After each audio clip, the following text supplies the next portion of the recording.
Alrighty then. Hello, ladies and gentlemen, boys and girls, cats and dogs, gerbils and hamsters, fish and aquatic animals. My name is Tostky, and today we will be continuing our journey of attempting to finish Homestuck. Um, when we last left off, this was happening. I guess this doesn't work for the audio listeners, but yeah, eh, yeah. All right. Anyway, where was I? The heroine story ends and the villain's story begins. I think. Yes, that's right. It is with the predomination of her son that our heroine's story ends and the story of our villain begins.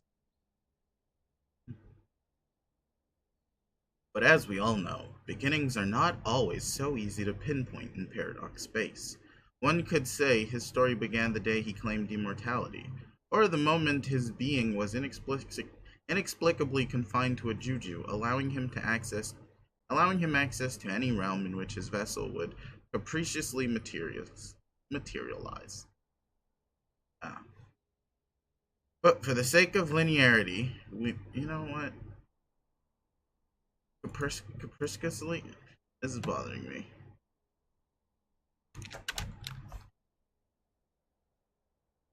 Capricious. Capriciously. I feel like we looked this up already. Would capriciously materialize. But for the sake of linearity, we may as well say his story began the day he and his sister hatched. When a cherub hatches, the two undeveloped personalities mingle together in the same body. There is not yet a clear division between the two. It will then consume the eggshell for its vital nutrients, or for the vital nutrients it contains. The sugary snack is irresistible to the starving wiggler. Once it finishes its first meal, the two personalities will be pulled apart for good, and the child will pupate. The two halves then begin vacillating with their sleep cycles as I described. As you might expect, the female child was as cheerful and friendly as could be.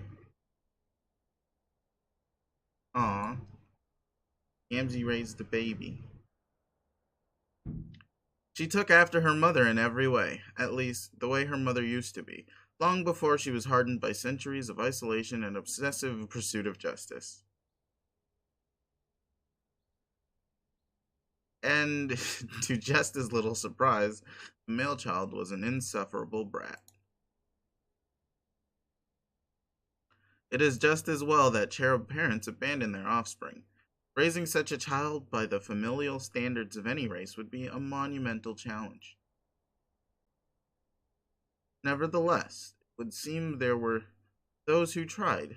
Details in my research suggest our villain had a number of acolytes operating in the shadows, preparing for his arrival. We will probably never know who these surreally, no, Scurrilous. scurrilous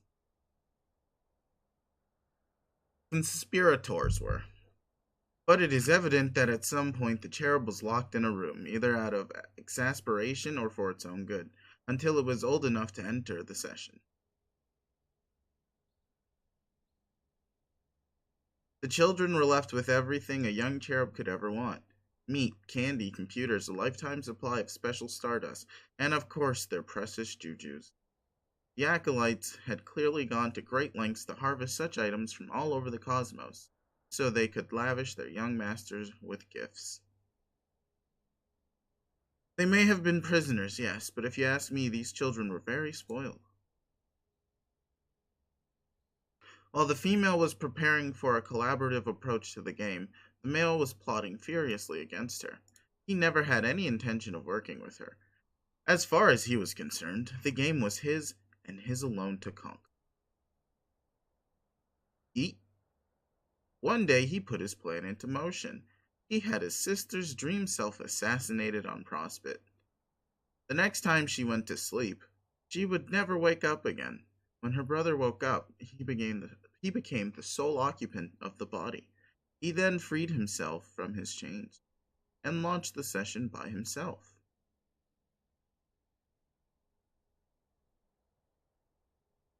But this game was never meant to be played solo. Its format is inherently cooperative.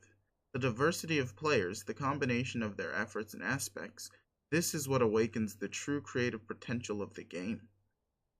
Without them, a session will wither and die. If one enters alone, it completely alters the nature of the game. It changes its purpose. For a solo player, a challenging quest becomes an insurmountable one. A reward of infinite promise becomes a boon far more sinister. The gauntlet which the player must overcome is seemingly designed to be impossible. For all intents and purposes, it is not actually a game at all. It is a death sentence for any player foolish enough to accept the challenge. But it bears repeating, this was a very special cherub. He entered what is called a dead session. This qualifies as both a null and void session, but is even less than either of those. Compared to a typical session, it is almost unrecognizable. Before the game begins, Skya is blotted out with a dark layer of clouds. Its light is extinguished for good. There's no planet waiting for the player in the medium, so instead, he brought it with him.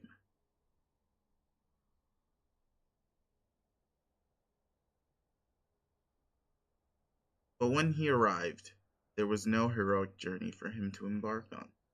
There was nothing. No sprite, no consorts, no underlings.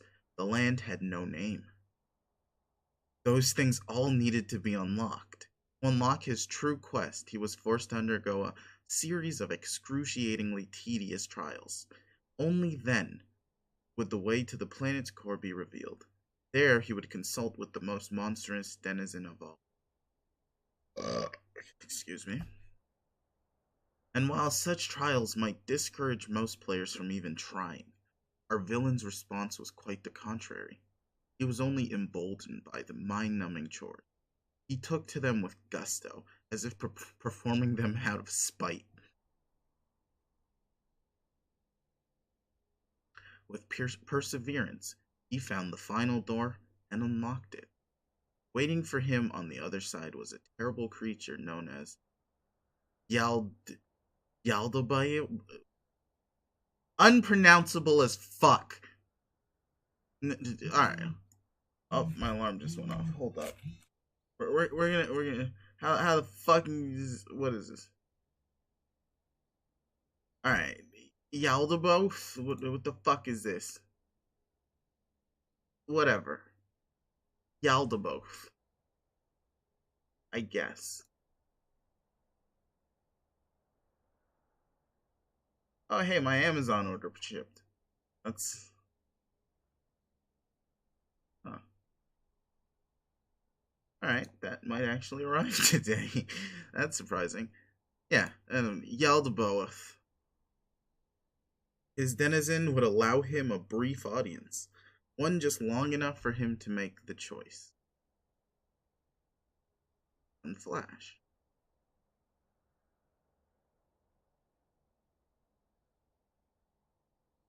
Why is the screen so long?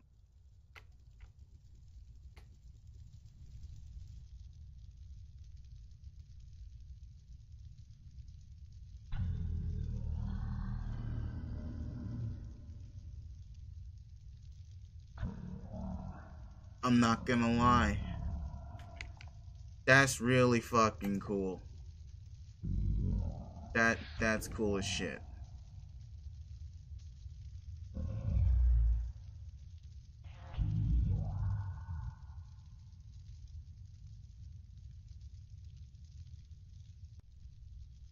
No denizen has ever been mistaken for pleasant company. The self-proclaimed god of all monsters is notoriously inhospitable to his players. His choices are known for their wild extreme, and to this player, in this session, he offered his most extreme choice of all. It was the choice between a path of conquest and a path of sacrifice, but this is putting it lightly. In a tongue only his player could understand, He described what the path of the martyr entailed. In short, it involved nothing. The player chooses to walk away from the temptation of power, to surrender all ambition, and to welcome death. In exchange for this pledge comes a promise. The player's sacrifice is assured to benefit all who will ever live. In death, the player would later be in the position to help bring an end to a force of unfathomable evil and destruction. A force which was unleashed, for instance, by someone who once opted for the Aldaboth then described what it meant to choose the path of the cloud. It was a path for a more active player, to be sure. The player's mettle as a conquering force would be tested directly and repeatedly. One by one, he would have to conquer and destroy a number of planets spawned for him in the session. Each would be more difficult than the last. After destroying them all, his true land would become unlocked. He would then return to face his denizen again and defeat him in combat. If successful, his reward would be unprecedented. He would receive the boon of unconditional immortality, where resurrection would not be linked with the just or heroic nature of death. It is unclear how this boon would be awarded, since, to my knowledge, it is beyond even the ability of a denizen to allow this. But through whatever mechanism the boon is bestowed, immortality is only the beginning.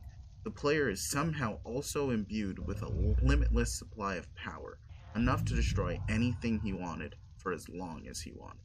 And knowing the villain of our story, anything he wanted would be everything. And as long as he wanted would be forever. Yes, knowing our villain, the choice he would make is quite clear. Knowing him, in fact, proves it could hardly be considered a choice at all.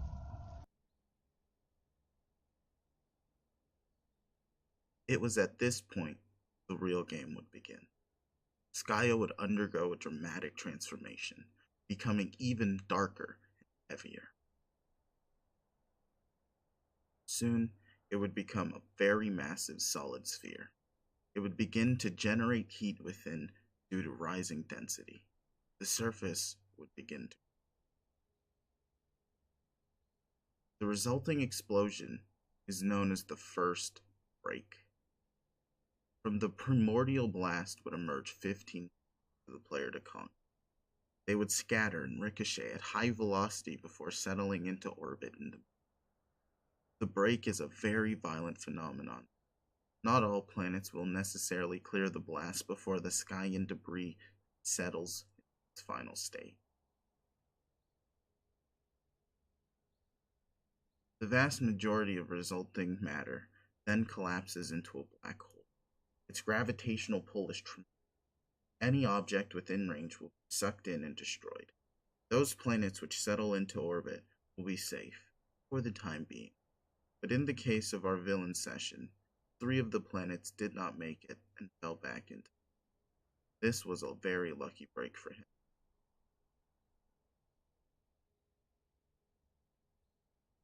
It meant that he would only have to conquer 12 planets instead. This bit of good fortune could very well have been the difference which allowed him to overcome a nearly impossible challenge. His task was to destroy all of these planets, in order, each within a time allowance that gets shorter with every. To destroy a planet, first it must be conquered. He would have to overcome all forces of resistance on the planet, and ultimately defeat whatever powerful underling ruled. Then, much like he did to unlock the quest in the first place, he would have to travel to the planet's core. There he would retrieve a bomb and return to the surface. If he did not accomplish this in time, the bomb would detonate in the core, and the game would be lost automatically. The bomb is not powerful enough to destroy the planet alone. In fact, its purpose is not to damage the planet at all, but to move it. So he must bring it to a designated location on the surface. When it explodes, the planet will be knocked out of orbit and sucked into the hole. Of course, he must make sure he has moved on to the next planet before this happens. He repeats this process for each planet until they are all gone. There is one caveat, though. He must skip the 8th planet. If he if he sinks that one before any of the others, it will result in the destruction of the entire session. Thus, it must be the final planet he conquers. Oh shit.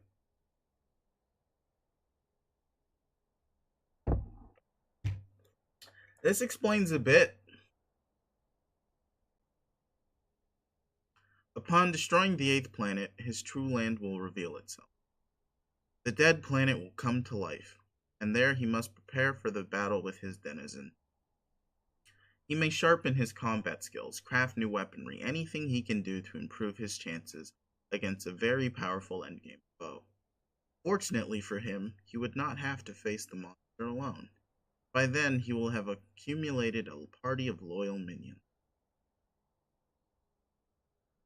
With each planet he destroys, he will be awarded a new leprechaun follower.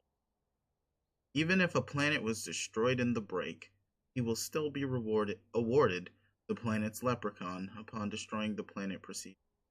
Sort of like a 2-for-1. Wait, leprechauns? Yes, John. I'm delighted to see you have pounced on what is clearly the most interesting part of the story thus far. Leprechauns are a fascinating mythical race, although there is some dispute among scholars as to whether they are actually a breed of gnome. I can't say I blame you for being speechless. There are no doubt hundreds of questions swirling in your head at once about these wonderful creatures. Where do I even begin? You must forgive me. I find it very difficult to resist going on at length about them. I just think they are so great. For instance, I can and have given lectures for weeks at a time on their marvelous and widely varying magical abilities. More intriguing yet would be any medium to long form harangue on the topic of their culture and customs, most of which revolve around luck. But most captivating of all, and the subject upon which I will now audacious, I feel like I'm just assiduously expound would be the positively. Oh my god, fucking hell! What is this even? Scintillating. The English language, why does it spell so weird and then I can't? Scintillating subject of leprechaun romance. Fucking tongue twisters in my goddamn.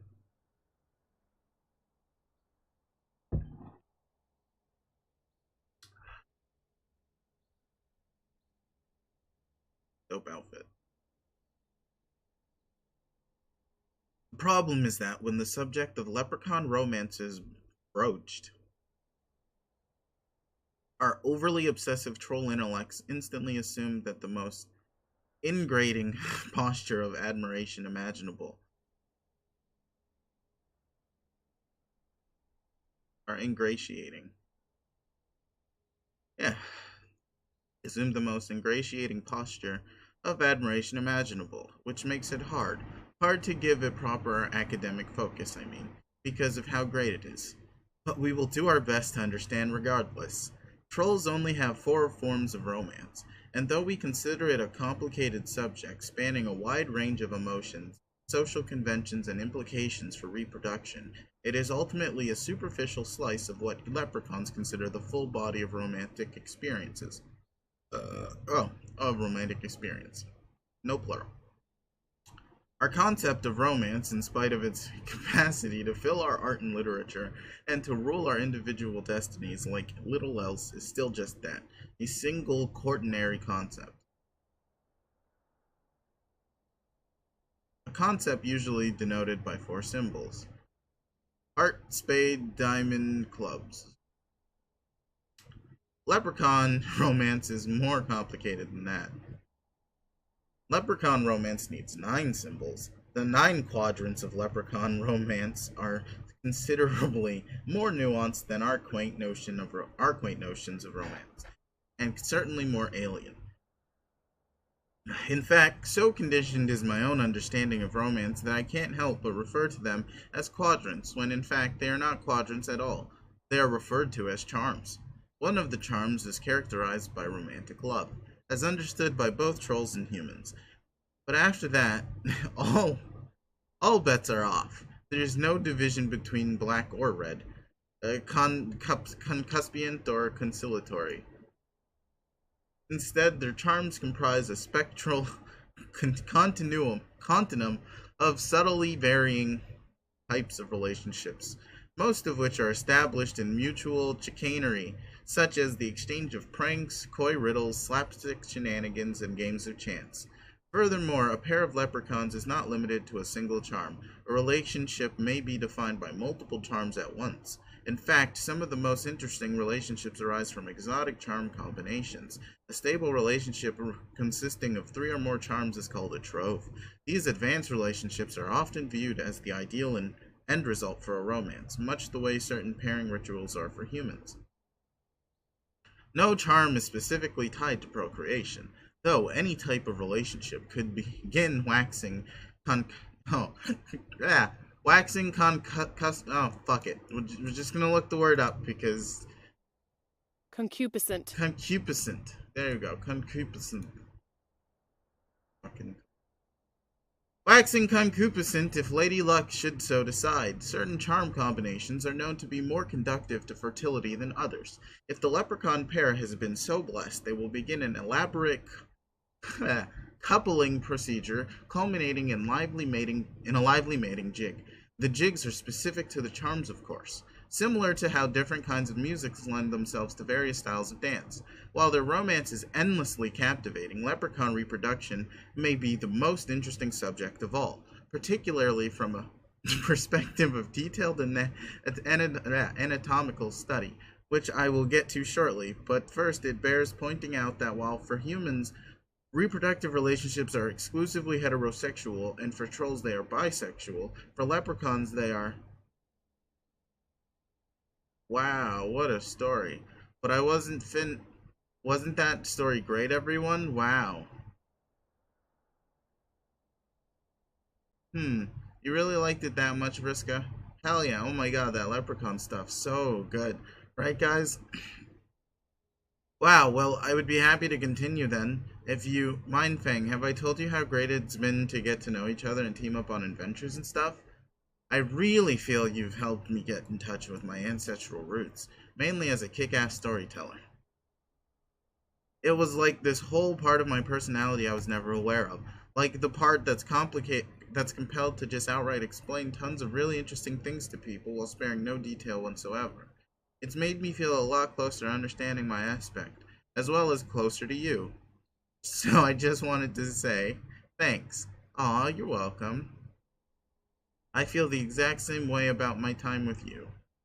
You have really helped me get in touch with the true pirate within. I saw you in the adventurous spirit. Oh, I saw in you the adventurous spirit I always wished to be. Or I wished I could be. You helped me finally understand the virtue in rationalizing questionable decisions and behaving unscrupulously for the greater good. Haha, stop. You're gonna make me start tearing up. Get over here and give me a hug, Alpha Sister. Aw, Spider Smiley. Aw, good for them. Gag. Poor Vriska. Wank, wank.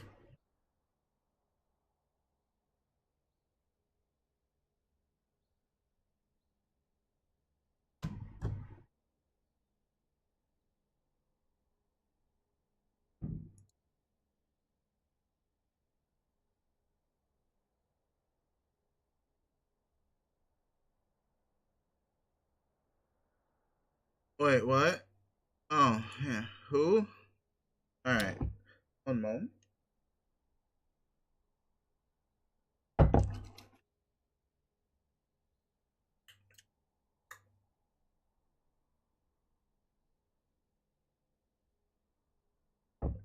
That's some good tea.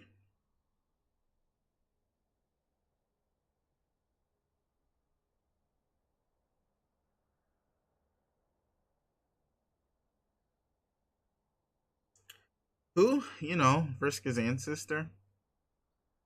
Friendly one. Tells long stories? Oh yeah, her. I don't know. I guess I should say it's Carcat. Who? Terezi. You know who. Vriska's ancestor, the friendly one who tells long stories. Oh yeah, her. I don't know. I can't keep all these ghost names straight. Flip Tuna, Meowlin. Wasn't there a Carlos? Fuck it. They were all named. They were all named Carlos as far as I'm concerned. Wait, except Mina. She was alright. A little forward, but whatever. This isn't the point. All I remember about my interactions with the circuit girls was getting cornered into these ludicrous monologues, then racking my brain for excuses to get the hell out of there. Yeah, well, I was a little more tactful than you and actually listened and let her talk me into something I shouldn't have. So she was just like, poof, and suddenly your eyes were better? Yeah. What is she? Some sort of magic fairy? Yes, that's kind of literally what she is. Oh. Alright, I guess her story checks out then. Good for her, but this doesn't seem like you, Terezi. I mean, I didn't think you even wanted your eyesight back. I never met anyone as chuffed about her own disability as you. I was always under the impression you felt like it was a big part of who you are. It was. The moment she healed me, I knew I made a terrible mistake, but I couldn't take it back. I thought about it, like just blinding myself again and pretending it never happened, but even the way it happened originally was something special to me. I can't duplicate that. And even if I could, it still wouldn't be the same.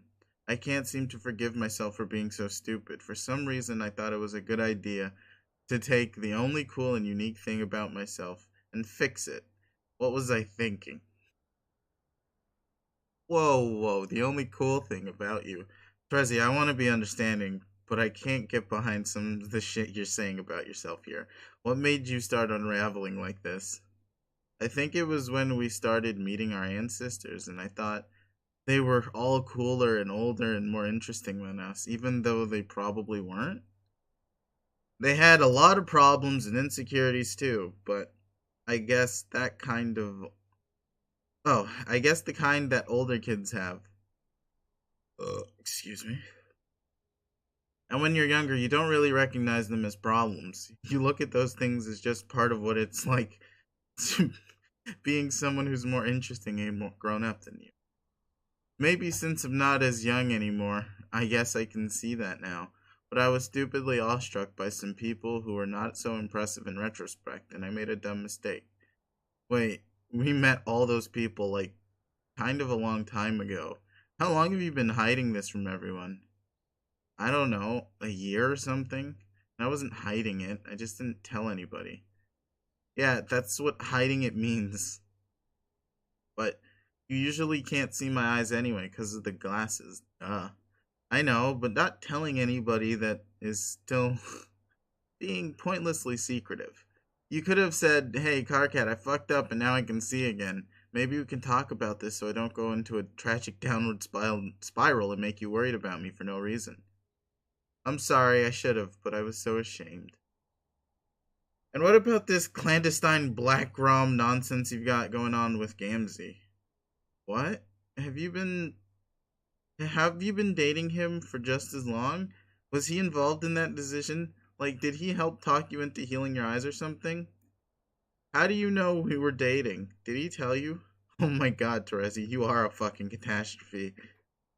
You used to be, like, cunning and considerably more intelligent than me, which I have no problem admitting. But this is ridiculous, even if I didn't figure it out myself, which I did because it was obvious.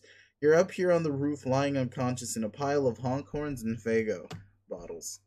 I'm not a master of deduction, but unless you were recently stomped on by some sort of golem comprised of garbage from a circus, it seems fair to say you are officially down with the clown. Ugh, okay, yes, it's true. Well, what do you have to say about it? I couldn't get up the nerve to tell you about that either. In a way, I'm even more disgusted with myself for dating that asshole than I am for healing my eyes. Then why are you doing it? I don't know. I can't bring myself to stop seeing him. Every time I think I can't stomach the sight of his ugly face for another second, he pulls me back in. He's just so awful. He always knows exactly what to say to piss me off. Everything he does. His fake god tier suit, his smug expression, the dumbass ways he butchers his sentence, saying shit like all getting up at his motherfucking honk on. Ugh, I hate it so much, but I keep coming back for more. He's like a drug. Even more addictive than this, revolting soda I can't stop drinking. I've had so much Fago I can't even taste the color anymore. I just taste the sugar and the bubbles and the awful flavor it leaves behind, which makes me drink more to wash it away. Okay, so I just want to take a moment here and talk about Fago. It's fucking awful. It's fucking horrible. It's not a bad drink, but it tastes like if you took a good soda and then just said, "Let's boil that for 20 minutes and put it back in the fridge." That's what Fago tastes like. It's just the sugariest drink that you'd ever have. Honest to God, if you were to take a bottle of Fago and relabel it Fago drink mix, it would work out just fine. If you dilute that thing with like half carbonated water, you'd probably get the best tasting soda in the goddamn world. But drinking Fago straight out of the bottle is gonna give you diabetes. I'm not sugarcoating it because there's enough sugar in the goddamn bottle as it is. Anyway,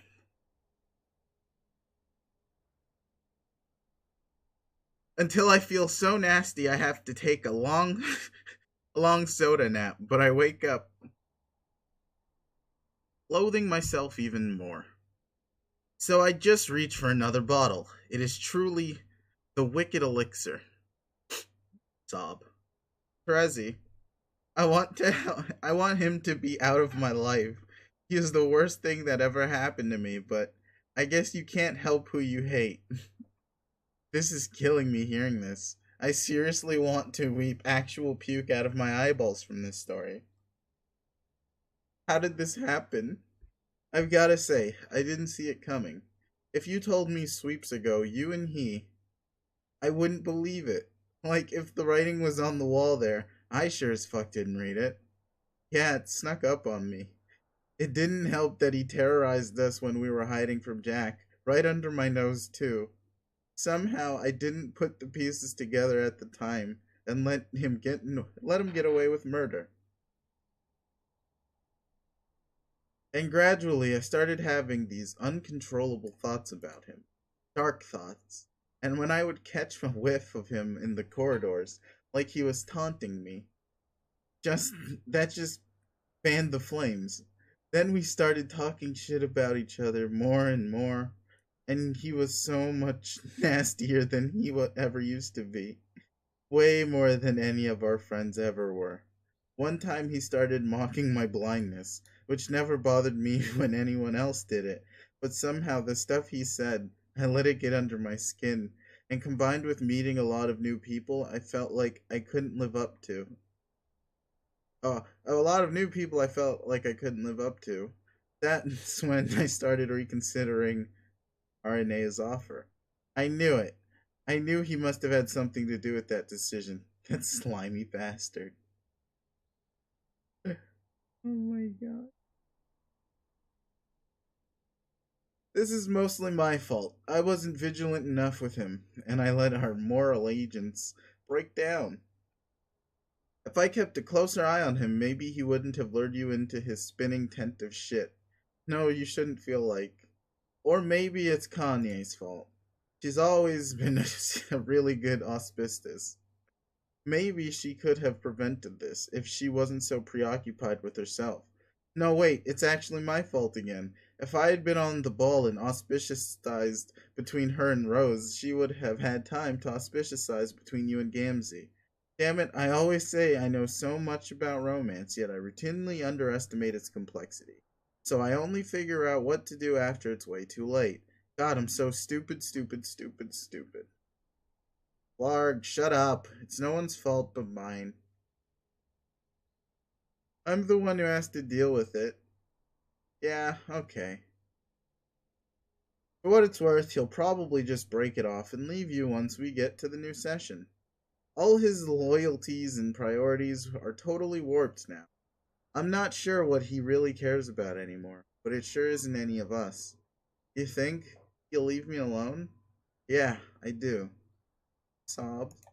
Whoa, wait. Isn't that what you want? No, I'd be devastated if he just suddenly ditched me like that. Okay, help me out. You're confusing me. I'd feel pathetic, and I guess a sick and terrible part of me doesn't want him to go.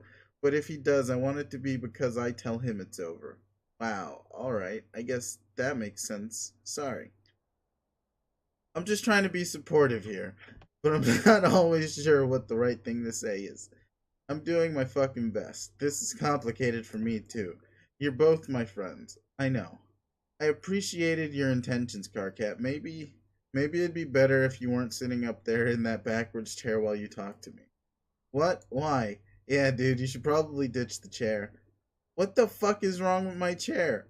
Or at least sit on it frontways. Or offer her another chair. I don't know, it's kind of a dumb affection in this context. No, look, it's casual and relaxed. Like, it visually conveys that my presence in the conversation is humble and non-threatening, yet frank and attentive. What the fuck do you want from me? To sit on the goddamn floor. Why should I squat on the dirty floor? What difference does it make? So you can be on the same vertical plane with your friend while you exhibit compassion for her grody clown problem. Dave, it's fine. Never mind the chair. I don't mind. It just struck me as a bit distractingly silly, that's all. Okay, wow, fine. Fuck the chair. Pardon me for making myself comfortable during a sincere heart-to-heart discussion with a dear friend in need. But the time has come for me to cease straddling this deeply offensive piece of furniture. Away with ye four-legged temptress. Distract us no more with the basic utilitarian form of creature comfort you supply. Carcat, you just threw a tantrum about a chair. I just won Carcat Tantrum Bingo. At last, we are free from the accursed instrument of ass elevation. Where did you even get that chair? Did you steal it from Common Sense? Oh, did you steal it from the common area? Unlike everyone else here, I happen to make a practice of capture logging items which may be convenient on a day-to-day basis. Say I'm straddling around and find myself in need of a place to sit. Bam! Suddenly a chair. And no, I didn't steal it. How could I steal something from the common area? Nobody actually owns any of that fucking furniture. That's why it's called the common area, you accusatory piece of filth. Sounds like communism. Are you a communist or something? Actually, that makes perfect sense. What with your sickles and all? What are you talking about? Wait, John has a hammer. Oh shit, it's all adding up. When we arrive, are you going to team up with John and seize the means of production? You appear to be jump-starting a facetious discussion about some sort of human economic ideological framework without having the slightest clue that your vehicle is parked squarely in the nobody gives a fuck zone. I'm just saying, first chairs? What next? What's next? See, I am all about private property and pocketing dough. Do you have any idea how rich I am? I am a man of means, motherfucker. What is your point? Just don't come after my boonies, dude. Or should I say, Carcat Marks? You aren't being serious now. These are not the words of a serious person. I was having a serious discussion like a big-time adult with my good friend Terezi. Your callous and nonsensical remarks are derailing us from the delicate subject at hand. Why don't you be useful and say something reassuring to a said mutual buddy, you wailing jet engine of infantile stuff. That's a long-ass word.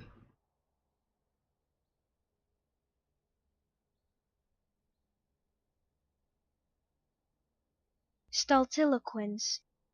Stultiloquent? Who needs words like this? Stultiloquence. Infantile stultiloquence. I don't have much to say about this. I've kind of got to recuse myself on the matter. I'm all kinds of on record as being squeaked out by the idea of hate-lationships. So I got no point of reference for gauging when one is fucked up the way that's normal for trolls, or if it's fucked up because it's actually fucked up and terrible. This is like some ex-alien boyfriend prime directive shit. I can't intervene because I don't know what I'm talking about. But you do, so I guess keep going. You were saying some pretty good stuff before I started writing your joke about chairs. Tracy, do you see what I have to deal with?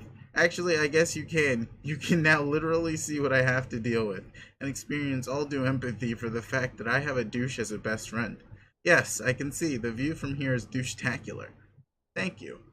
So that's it then. No advice at all, smart Alec? Why did I even bring you here for this intermission, then? Intermission?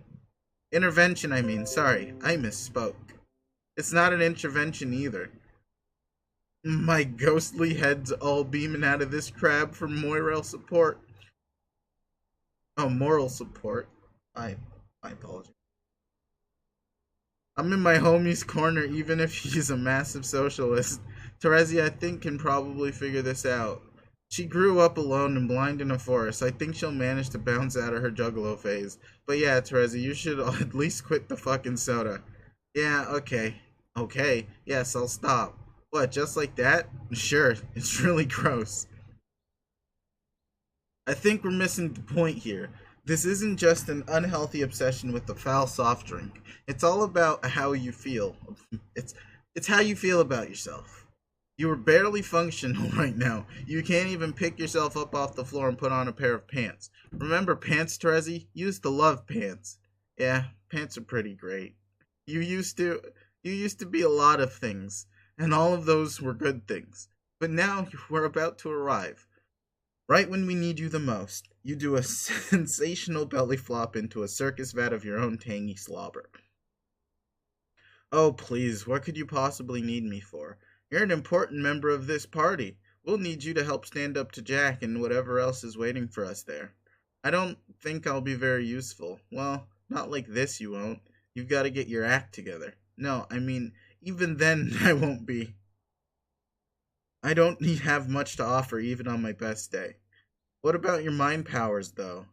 What if we need somebody with mind powers to do some sort of mind thingy?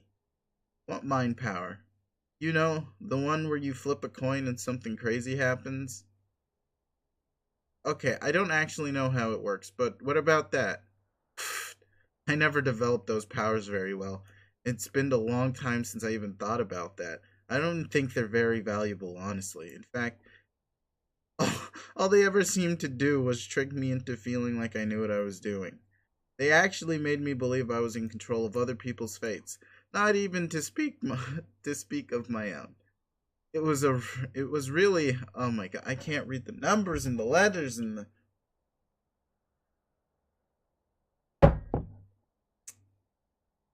yeah.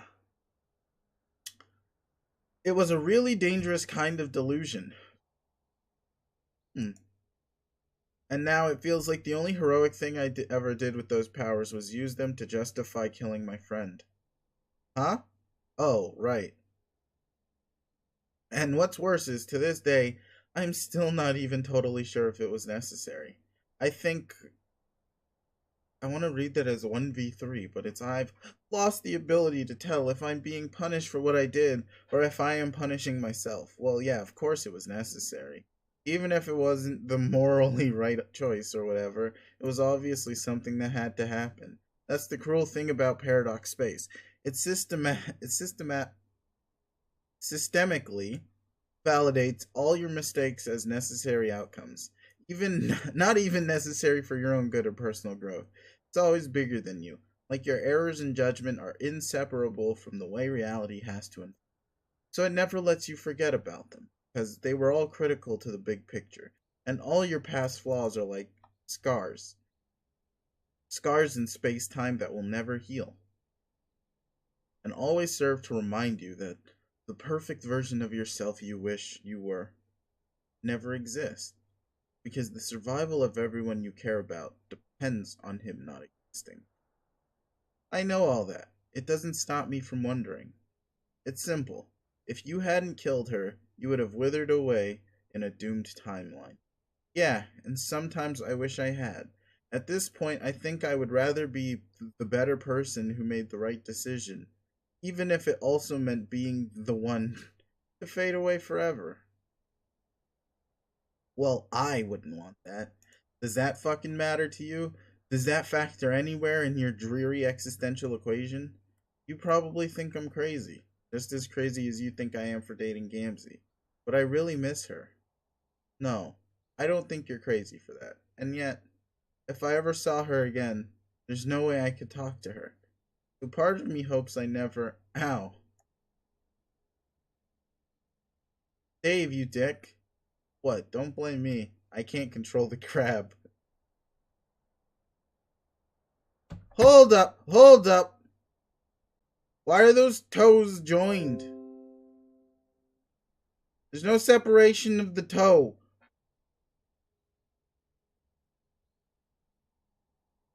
Alright, Act 6, Intermission 5, Intermission 3. How we getting 3 intermissions and intermissions? Like, what's even happening? Oof, alright. Wait, why did that planet give me 2 elves? You're calling them elves now? Yes, but they're leprechauns, or gnomes according to some baloney scholars. Or baloney scholars. They can now be additionally referred to as elves, I have decided. Whatever. Why are you there too? Because of the 2-for-1 deal. Oh, why are there 2? Because of the 2-for-1 deal. You sunk the 7th planet on the break. So when you destroyed the 6th planet, you unlocked both the 6th and 7th elf. Now you're on the 8th planet.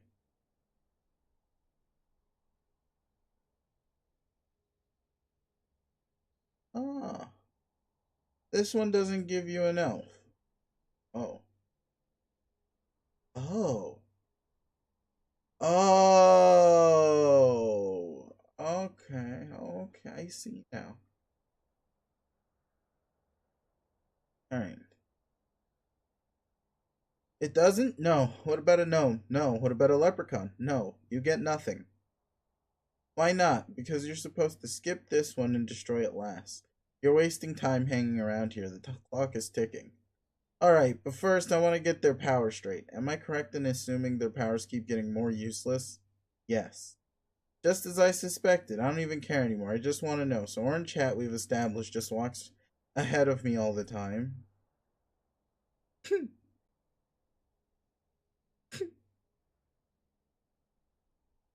Hold on. No matter how far off he wanders and gets lost, I always seem to catch up with him. Yes. And Green Hat, he just has a doll with pins in it. What's up with that? He has a doll with pins in it. Oh, he does. And every time you get a new elf, he'll take a pin out. That's all I'll tell you. Okay, got it.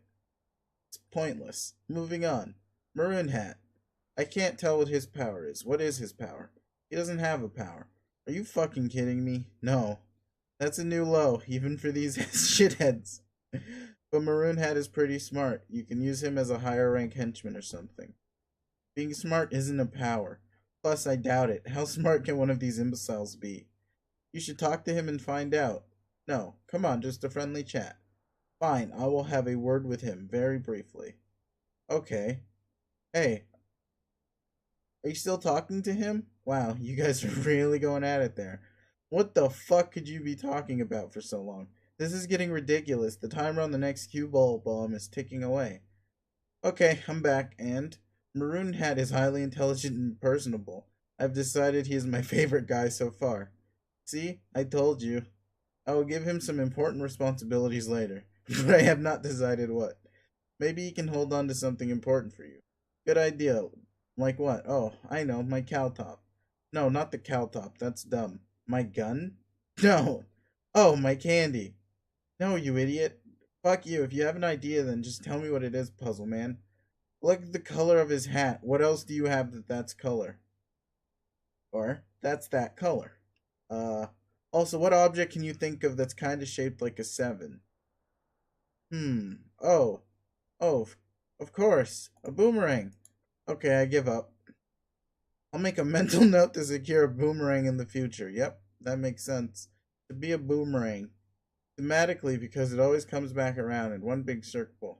Like all the time shit I'm supposed to be about. Okay, last question. Why is Purple Hat constantly dancing in my presence? Yeah, I guess in retrospect, Purple Hat has always been pretty flirtatious, hasn't he? What? Maybe you should try to be open-minded, though. Have you ever considered a star heart horseshoe relationship with someone? Maybe you will discover you have never truly experienced joy until you've been in a star heart horseshoe with the dancing elf. Oh. Calborn has spiked his caltop on the ground in disgust. Maroon's kind of good. It looks like.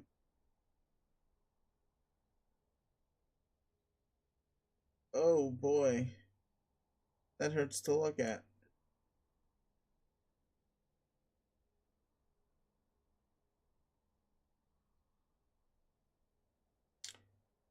Hey guys, stop dragging your feet back there. You're falling so far behind. You're starting to look tiny and ridiculous from here. The treasure should be buried just up ahead. Let's pick up the pace. Excuse me, some of us here have special needs. I think I will continue dragging my feet if you don't mind. Solix, will you just let Aranea heal your eyes already and catch the fuck up? No. Hey, wait. Hold on. Hold on. Okay, yes, I did read that correct. Hey, your radio, was it? Yes, can I ask you something? Okay. You seem reasonable and pretty nice. So I'm wondering, how do you feel about all this? About what exactly? About Vriska and her pirate buddies. About what Vriska and her pirate buddies are doing. You mean searching for the weapon? I think it's a good idea. No, I know, of course, it would be great to have an awesome secret weapon, whatever it is. I mean, how do you feel about the way they've been searching for it? By using all your ghost clone friends as bait, and getting the bad guy to blow them all up, to reveal the way to the treasure. That's probably the only way to find it. In my experience, the specific path you travel out here is very important. If we did not trace the exact path in that amount of time, I doubt we would ever have found the right location. In fact, it may never have been found by anyone. Okay, yes. Let's assume it was the only way to find it, granted. But I mean, does that really make it the right way to beat him? I couldn't say. Well, how do you feel about it? Most of the other pirates seem cool with it, so I'm wondering if you feel differently. It's probably necessary, and they would have embarked on this voyage whether I'd come along or not. So I might as well join the fun. Isn't that what you did when you saw our ship? Sort of, but I didn't know what you were all doing yet. Yes, but once you found out, you continued journeying with us. Yeah, but I'm just hanging out here because I'm asleep. What else was I going to do? Exactly. I don't necessarily share their point of view on the meaning of this endeavor, though. They consider this to be a great clash between good and evil. But I prefer to look at the coming battle as a matter of housekeeping. In the end, all loops must be tidied up, even the his. Okay, but what about your friends? Don't you care about them? Of course I do. I love all my friends. Then why do you seem so cheerful when so many of them are getting zapped by lasers? Do I seem cheerful about that? Kinda. I apologize if that is the way I'm behaving. It is not true, though. I think I look at death differently than most. It is fair to say this attitude extends to death after death as well. I have learned to be at ease with the cessation. Yeah, we learning. Cessation. Yeah, the cessation of being in any form it takes. I am not, nor will I ever be the monster's handmaid. So please believe I would never take joy from the destruction of any soul. However, you must realize that it is only by the grace of the horror terrors that so many have been allowed to continue existing for so long. They have persisted for ages beyond their time, just as he has. As such, it seems to me his rampage is just another kind of house. While he rounds the ring undoing the work of the gods, we must prepare for his undoing as well, to ready the manor for the Lord's arrival, so to speak. I'm sorry, maybe I spaced out through some of that, but I'm still not sure what you're talking about. Maybe you could just simplify it for me? Are you a good guy or a bad guy? I don't like to think of myself in those, but I do try to be nice to people. Damn it. Okay, could you just maybe give me an idea of what it is you actually want out of this? What I want? Hmm, that's a pretty good question. I think I mostly want to see what happens when this whole place breaks apart.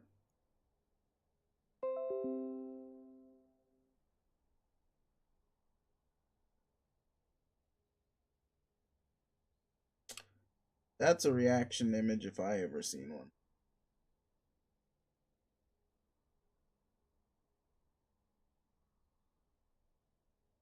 Gotta save that real.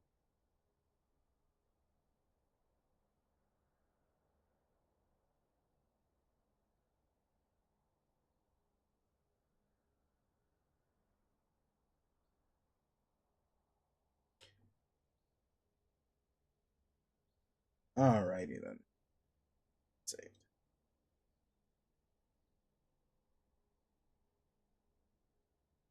Oh my god, you are all so insane.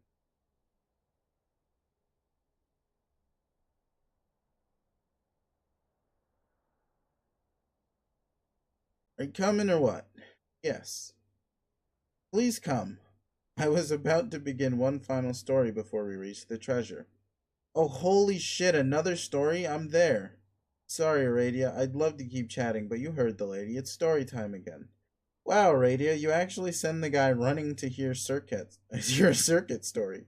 That was a really impressive creep out job. Nice. But I just took that in. Is she wearing a bike helmet?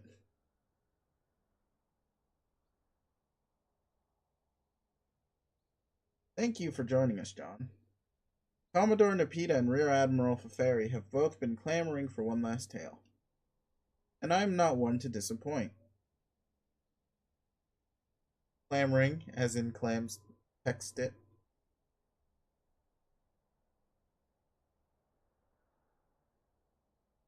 Okay, what is this one about?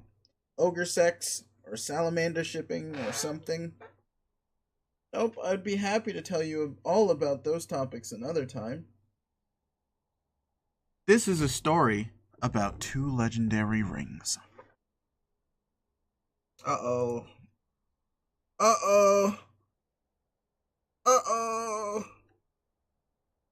Uh-oh. Uh-oh. Uh-oh.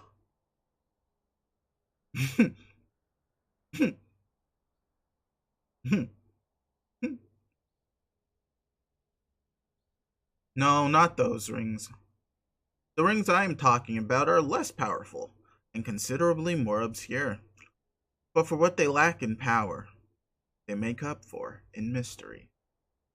Details on the ring are quite hard to come by. I've pieced together what little I know from various fables and myths. They occasionally make appearances in such stories, serving different purposes in each tale, and always called by different names. But in this story, they will be known as the Ring of Life and Void. Or Rings of Life and Void, whatever.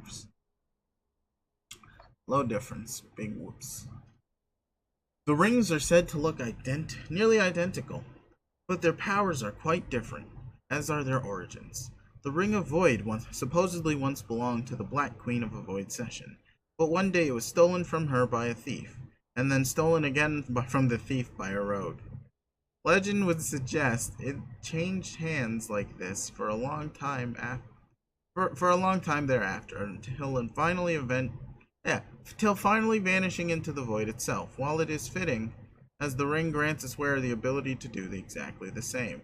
The Ring of Life has a very different story. I have found no reports of an origin to this ring at all. Like many magical artifacts, it may not have, it may not even have one which is comprehensible. Huh. Earliest reports I have read would suggest it was first discovered by some travelers in a desert, and like its sister ring, has changed hands repeatedly since. This ring, however, has a dramatically different effect. Instead of relegating the wearer to obscurity and immateriality, it does just the opposite. It is said that any ghost who wears this ring will come back to life. In some stories, the fate of each ring appears to be entangled with the other. When one is lost, the other is serendipitously found. A great example of this can be observed in the fable of... Wait a minute. But I was just about to tell Mindfang. I said shut up. Oh. Question marky. Wait. Now just wait a goddamn minute. Hold on a moment. I need to fix a thingamajigger. And there we go.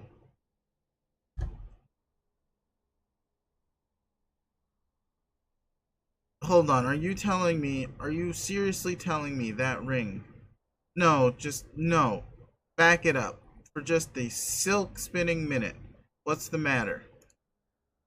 That fucking guy. Are you kidding me?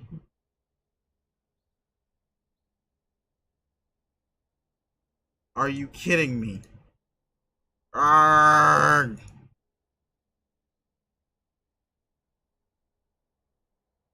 Tavros, what? What did you do with that ring? What ring?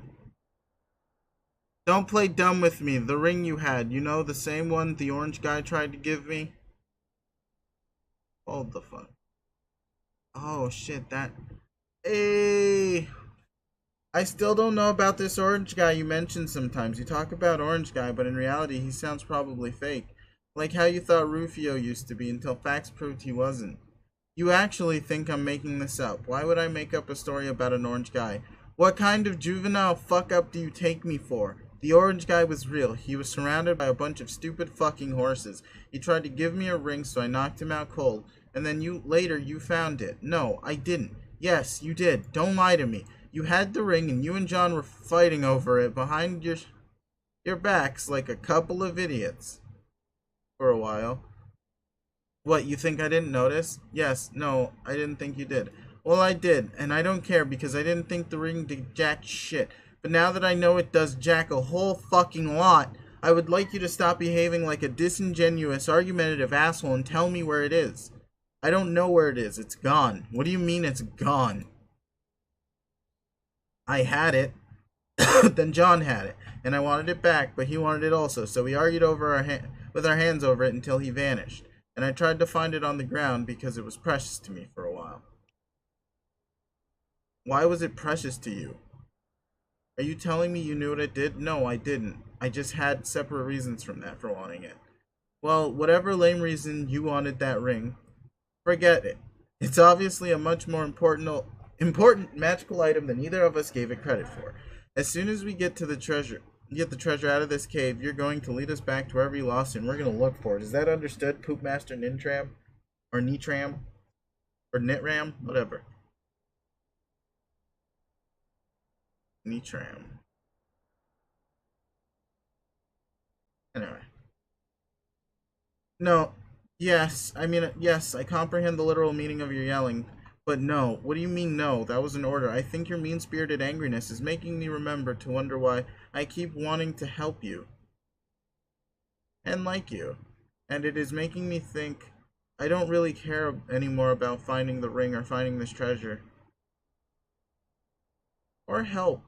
Or help you do arguably evil things to ghost friends to get your objectives to happen. Tavros, what exactly are you saying?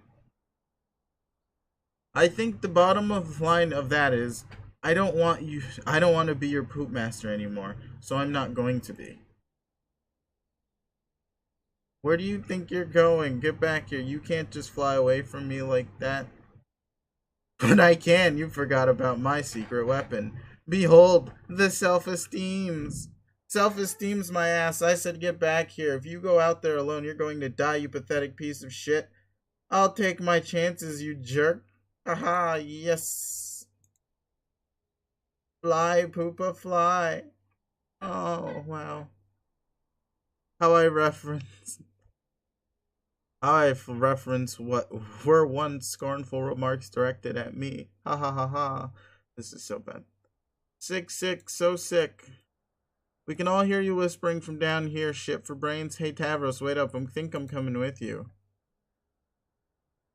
Wait, no, Solix, wait. Nah, I've pretty much had it too.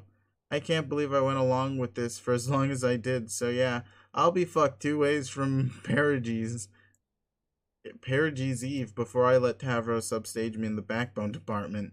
Aradia, sorry, I can't be a part of this anymore. It's just making me feel dirty.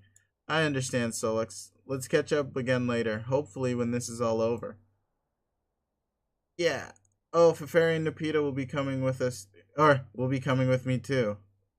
What? No, they fucking won't. Yes, they will. They just told me. I didn't hear them say shit. They both gave me meaningful glances, like as if to say, aw yeah, let's bounce. You're blind. How could you see a meaningful glance instead of underestimating the what the fuck? Perspicacity. Perspicacity of sensatory impaired.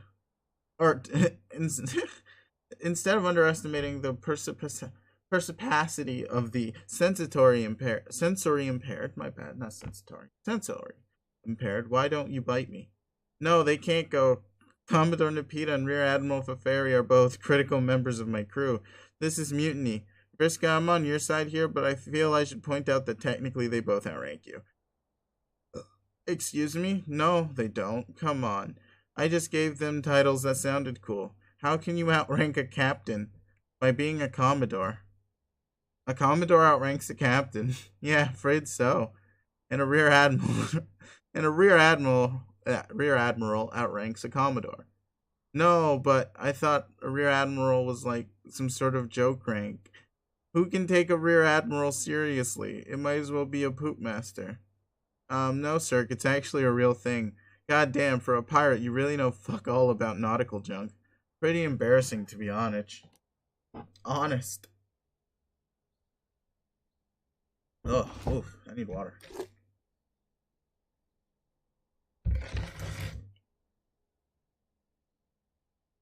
Yeah, this stuff is all super interesting. And JK losers. Anyway, we're out. Peace.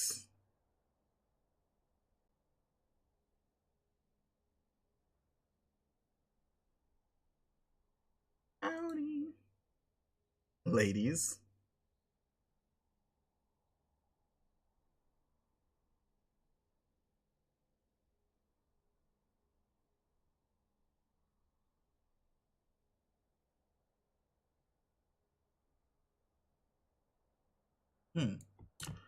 Good riddance, you backstabbing ingraters. I hope Lord English eats you all. Hey, Vriska, what? Actually, you know that ring? What about it? I have it now. You do? Where? Let me see. No, I mean, not on me. I guess I wasn't wearing it when I fell asleep. It seems to have the power to come with me in and out of my dreams, as long as I'm wearing it. That's how I got it in the first place. I had it on when I woke up. You were wearing it. Why? And why were you playing keep away with it in the first place? I mean, aside from the obvious fact that messing with Tavros is its own hilarious reward. I don't know, I guess I liked it and I just wanted to hang on to it for some reason. But I didn't know I would wake up with it. This is perfect. That means all you have to do is put it on when you wake up, then come find me the next time you go to sleep. Yeah, maybe. Maybe. I'll think about it. You'll think about it? Well, yeah, it sounds like an important item, so deciding what to do with it is kind of a big responsibility. It's supposed to bring ghosts back to life, but we don't know how it works. What if it only keeps you alive as long as you're wearing it? That would mean only one ghost could come back. Right, all the better reason to let me use it. But there are a lot of ghosts. I'm just not sure what to do yet. Wait, you're not actually thinking of giving it to someone else, are you? That's my ring. The orange guy gave it to me. Yeah, well, frankly, I don't give a shit about the orange guy. The ring is mine for now. So I'm the one who has to figure out what to do with it. Speaking of waking up, it's probably time I got going too. I'm not trying to join the mutiny or anything, but I do have friends waiting for me out there. John, wait. I hope we're not parting on bad terms here. You aren't holding all this treasure hunting shit against me like Tavros is, right? We're still cool, right, John? If you have to leave, I get that, but I really want us to stay friends. I always felt like we had a special bond, John. Like we're both always in the position of having to take charge as leaders, even if we never asked for that responsibility. And I don't want to pressure you into anything, but I would really appreciate it if you at least think about me next time you take a nap with that ring on. It's fine, we can stay friends. I don't really like to make enemies with people, even if they're what? Um, Vriska, I have to be honest with you. Years ago, when we first talked, it was a lot of fun to get to know you, and I admit I thought about you a lot since then. But I guess I never quite realized how little I actually understood you. During this crazy treasure quest, I tried to reserve judgment. Like maybe it was just a troll thing I didn't get, but seeing how those other guys felt about it, I think it's more complicated than obviously not all trolls are like you, and I know I'm not. Maybe this was all for a good cause, but it still felt like a pretty fucked up way to go about it. And all I'm saying is, I'm ready to go. I've seen enough and I miss my friends. I'll think about what to do with the ring, but honestly, what?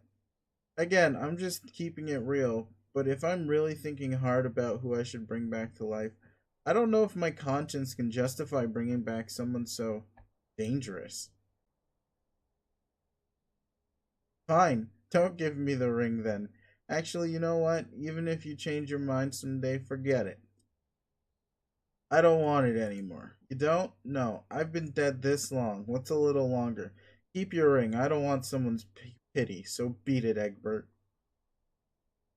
Dot dot dot dot dot dot dot dot dot dot. Well? Huh? John, I thought you were leaving. Oh, right. I guess I'll just be. What are you, a fucking idiot? Don't go yet. What? Look, you made yourself perfectly clear. You think I'm a heartless monster, and you don't want to help me out. Whatever. But are you seriously going to check out of this dream like 2 minutes before you see what the treasure is? Holy crap, dude. Where's your sense of curiosity? If I can manage to put up with you for a little longer, I think you can stand my morally bankrupt company long enough to find out what this thing is. Why am I the only person in Paradox Space who actually thinks? Oh, sure. I guess I'll go a little further and check the treasure out. You're right. It would be dumb not to. Good. Party's over, folks. The Pirate Playtime Wheeler Jamboree was fun while it lasted. But it's time to get serious. It's a burning fucking X!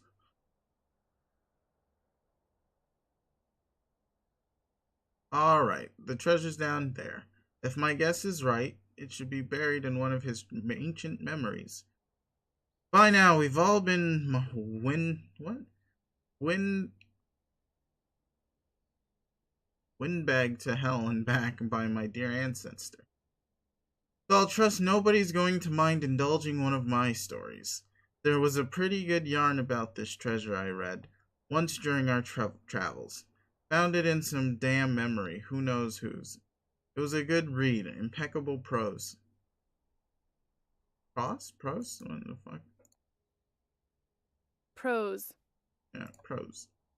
Failing to do it justice would be the real matter of gray morality here, if you ask me. But right now, I ain't in the mood to figure out how not to make it fucking suck. So I'll just say this. I was supposedly a weapon that once belonged to him. Oh, it was supposedly a weapon that once belonged to him. But he could never use it without altering its nature. Meaning he could only use it once. So he did. After that, it could only be used again one more time, and only as a weapon against him.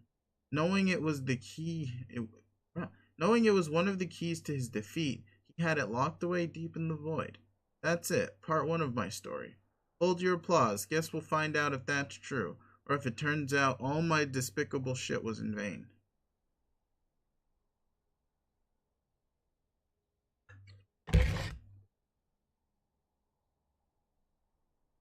Not that it would even matter to some people. You know, they can say whatever they want about me, but somewhere out there is a shimmering new universe growing in a big ball of water. He's looking hells of majestic. ambitious and resplendent. His glorious croak would bring you to your knees. That universe is going to give life to billions of trillions of zillions of cute little aliens. You wouldn't even believe how pretty and wonderful and happy all those aliens will be. It's making your lip tremble just thinking about them and how worth saving they are. Wow, you could walk up to one of those aliens and put your hand on its innocent shoulder, and with a straight face you could say, "Sorry to break it to you, but tomorrow a guy named Lord English is going to destroy your universe. You are all going to die." And when that alien looks up at you with tears in its eyes, just before the first one rolls down its weird alien cheek, you lean in close to its absurd alien ear and whisper, "Psych! Ha ha! Gotcha, bitch!" That's because you know a long time ago, in an obscure pocket of reality, the alien could never understand or give a shit about, some crazy girl sacrificed the lives of a bunch of ghosts in order to kill that guy forever. They were already a million sweeps past their prime, existing on borrowed time, luxuriating in a kind of bizarre metaphysical longevity few others will ever enjoy. Just a fresh batch of the 88 Oh, fucking.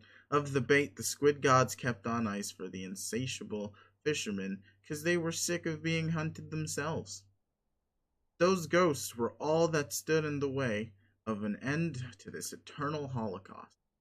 And sparing their souls ain't ain't different in my view from personally committing atrocities on cosmic fucking scales. I only ever wanted to do the right thing no matter how it made people judge me. I don't need a magic ring to do that. You don't have to be alive to make yourself relevant. And you don't have to be a good person to be. You just have to know who you are and stay true to that. So I'm going to keep fighting for people the only way I ever knew.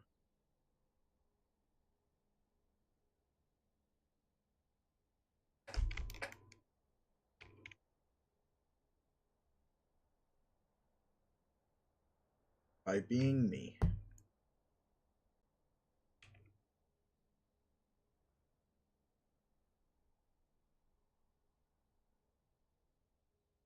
Whew, that was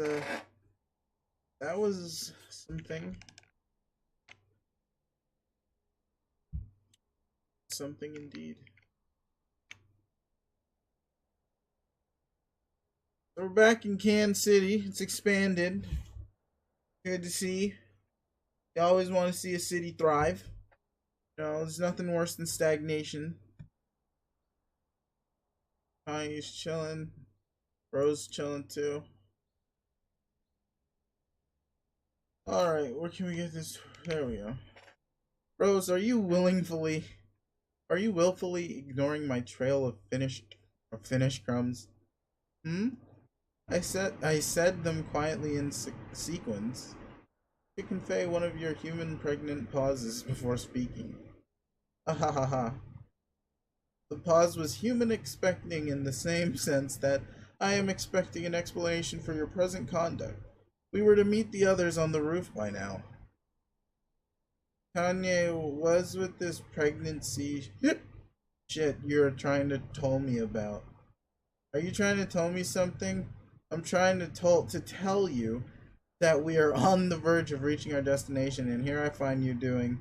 What are you doing exactly? My civic duty. I have been deputized by the mayor as the assistant chief deputy of city planning and preservation. What? Kanye, I'm really swamped in red tape here. Do you think you could please return when I'm no so busy? Thanks. Either that or file out a requisition form with the zoning bureau. You've been drinking your soporifics in excess again. Rose, this is terrible. No, what would be terrible would be to bid farewell to this meteor before my critical administrative work is complete. No, but really, what are you doing here in this tiny simulated village? Are you writing numbers on all of these nutrition cylinders? Laugh. God, I just love troll words for things. Yes, you have mentioned this. Nutrition cylinders, that's a good one. I forgot about that one. Maybe cylinders isn't stilted enough, though. Well, what about tall circles? Tall circles.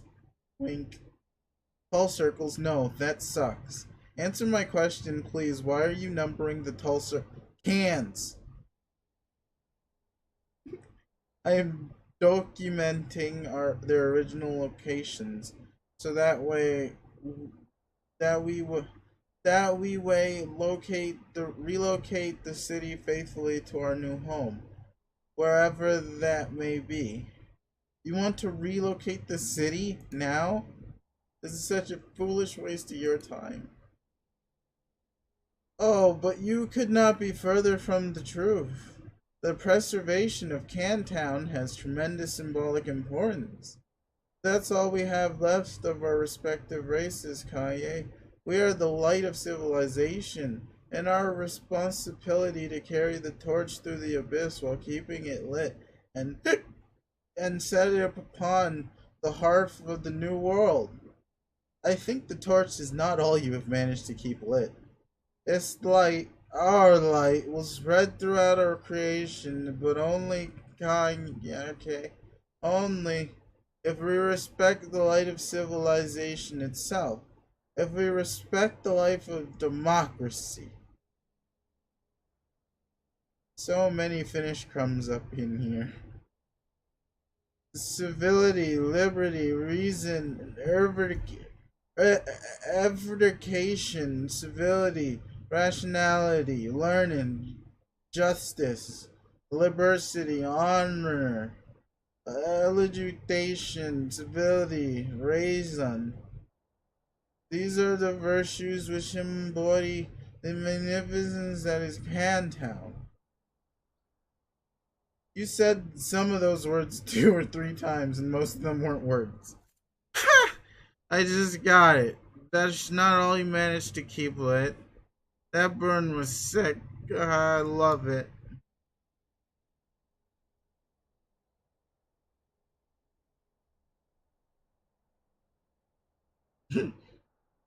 I do not believe this. You promised me you would be ready for our arrival.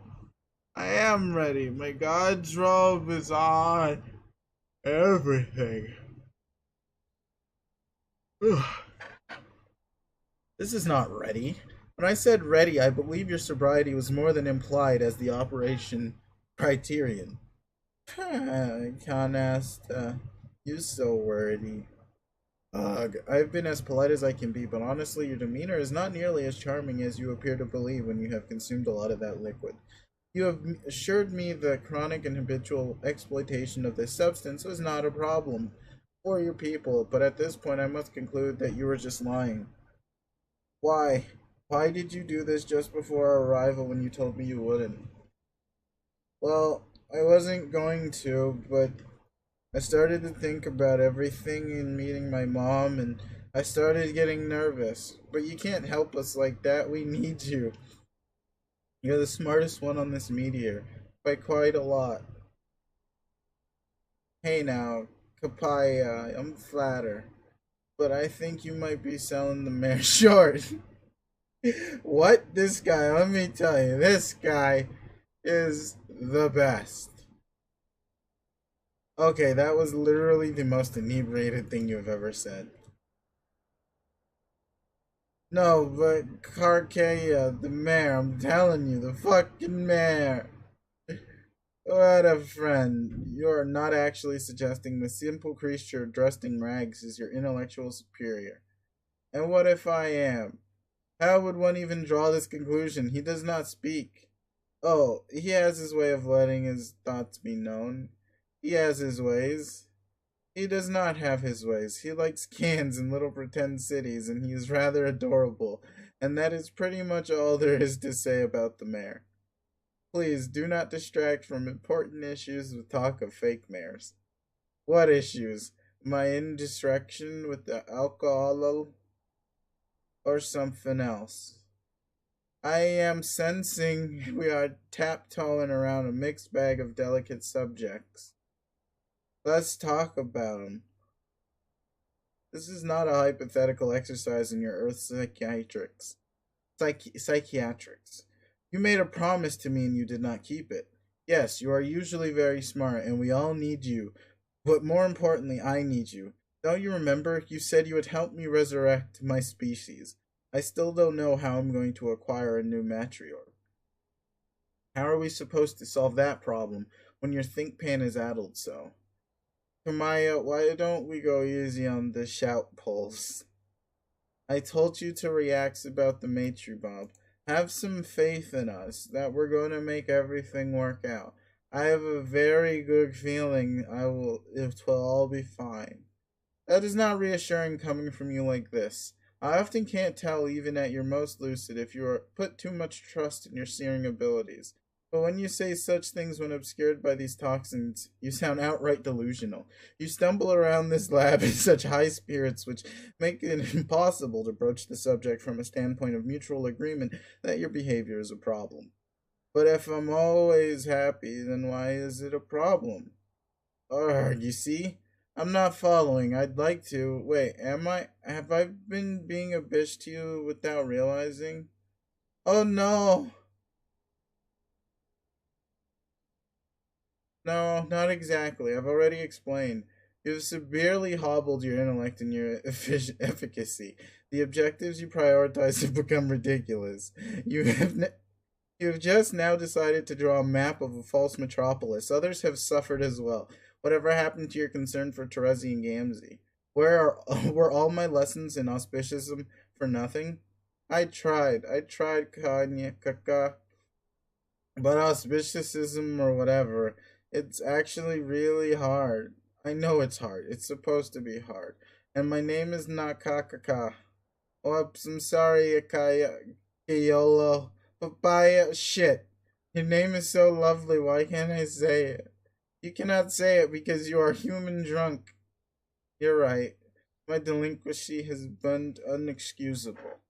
If you just help me finish indexing and gathering up the rest of these cans, we. Urgh! Upset girlfriend. Angry. The Bubbles von Salamancer Memorial Library.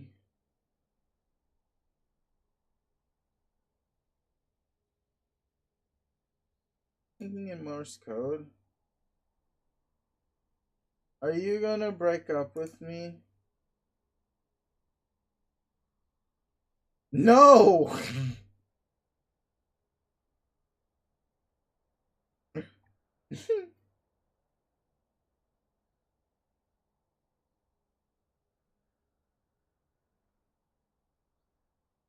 Well, this is looking wonderful.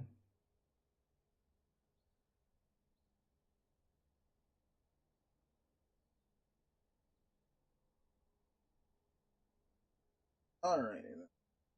I need more answers, very quickly. I thought you'd given up on getting answers from me. No, I just have not had time. The bomb countdowns are getting so short. This is getting hard. It's not fair. I really don't see how it's any less fair than being allowed to solicit the omniscient narrator of your quest for answers. Nobody else who plays this game gets to do that. What makes you so special? But you're the one who said I was special. I shouldn't have said that. Now you're strutting around, all thinking you're special. I am special. I know. Less bullshit, more answers. I've collected more progmen now. What do they do? Progmen? You're getting really esoteric with your headcanons now. My what? And what makes you so sure they're all men? Have you sexed them? Fuck you and your ribald insinuations. My relationship with the progmen is strictly professional. No, I mean determined their sex. Do you even know? I don't care. They're all men because I say they are. And I want them to be. If I believe hard enough in them being men, then that fact becomes absolutely indisputable as a permanent man reality. It does? Are you telling me that you have reason to believe that my entourage of distinguished gentlemen consisting of anything other than boys? Or consists of anything other than boys? No. I mean, I don't know. I'm not there, so I can't sex them to be true. Sure. You fucking pervert. That's not what sexing means, you little shit. I'd like to change the topic away from the lust you are feeling for my handsome progman. I have obtained some stripe hats, yellow stripe hat, blue stripe hat, red stripe hat. What do they do? Why do you always want me to spoil stuff for you? Why can't you be at least a little scientifically inquisitive and find out what they can do yourself? Have you tried injuring the blue stripe hat yet? No. Why would I hurt him? He is my loyal minion, albeit one who is overweight and apparently useless. Anyway, I don't have time for science. Just tell me. Fine. Blue Stripe Hat randomly time travels somewhere if you injure him. Red Stripe Hat can also travel through time, but only using fire as a gateway. Yellow Stripe Hat is a tailor.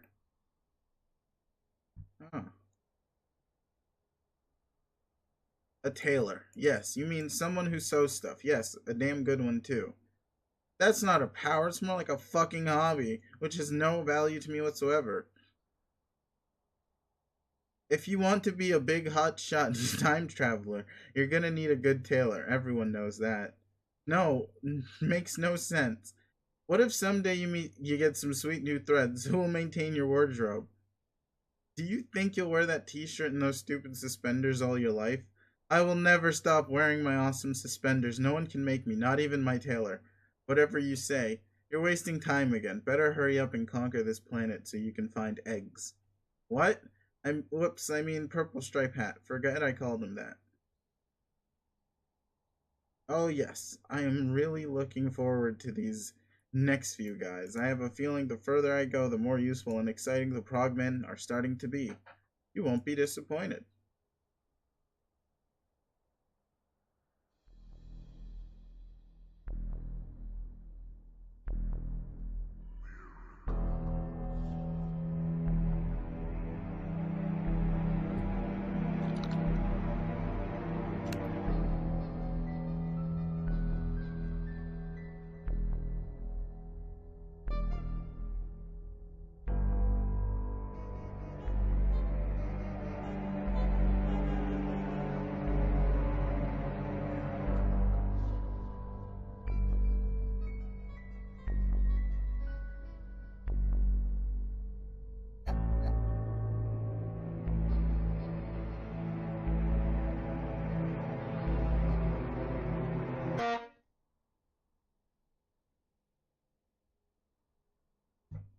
Wow.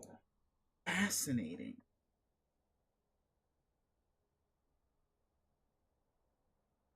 Not really. What am I trying to do?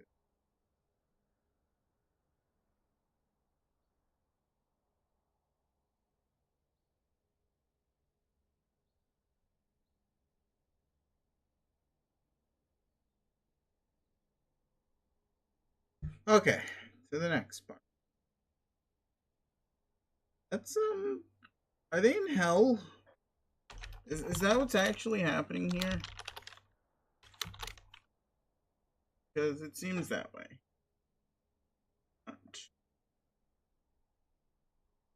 Not sure if that's something bad. What do you think of this?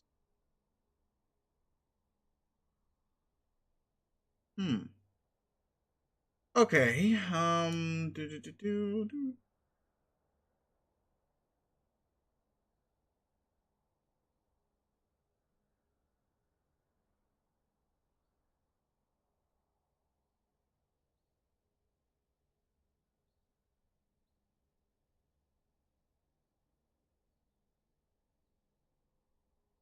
Oh no, where did I put? There we are. Alright. Psst, blue guy. Me? No, the other weenie in blue, PJs. Yes, you, come here.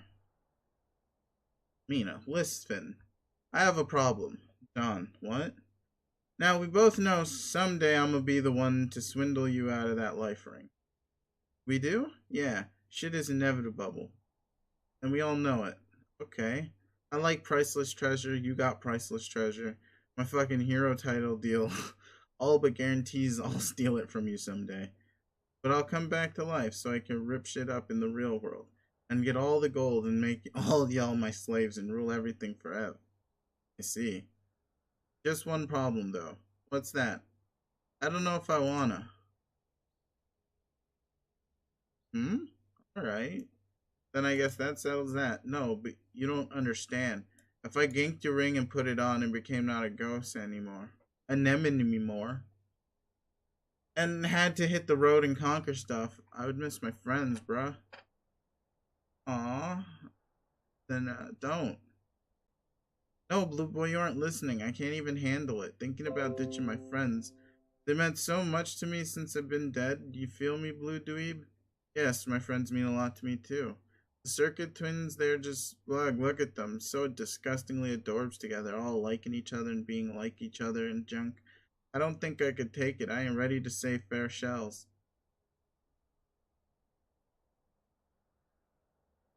Arnea is all like learning to be unscrupulous. Never thought the girl had it in her.